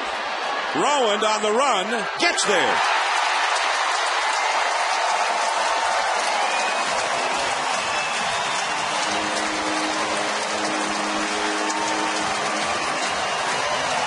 The miseries continue for the Dodgers. A trip to San Diego and San Francisco, and they win 1 out of 6, including 5 straight losses. The Giants have swept the Dodgers to remain a game and a half back of the first place Padres. And for the Dodgers, they are looking up at 3 teams now in the Western Division. And for Matt Cain, something that he had never done before, and he's done a lot of things in his young career. Tonight, for the first time, he beats the Dodgers. And he is our Chevrolet player of the game. Matt Cain, 7 2/3 shutout innings, 4 hits allowed. And the Giants beat the Dodgers and have drawn even with them in the season series late June here in San Francisco. The Dodgers swept them. But these are not the same Dodgers right now. 2-0 Giants, the final. SportsCenter is coming up next at ESPN. We'll see you at Yankee Stadium as the Red Sox and Yankees renew their great rivalry.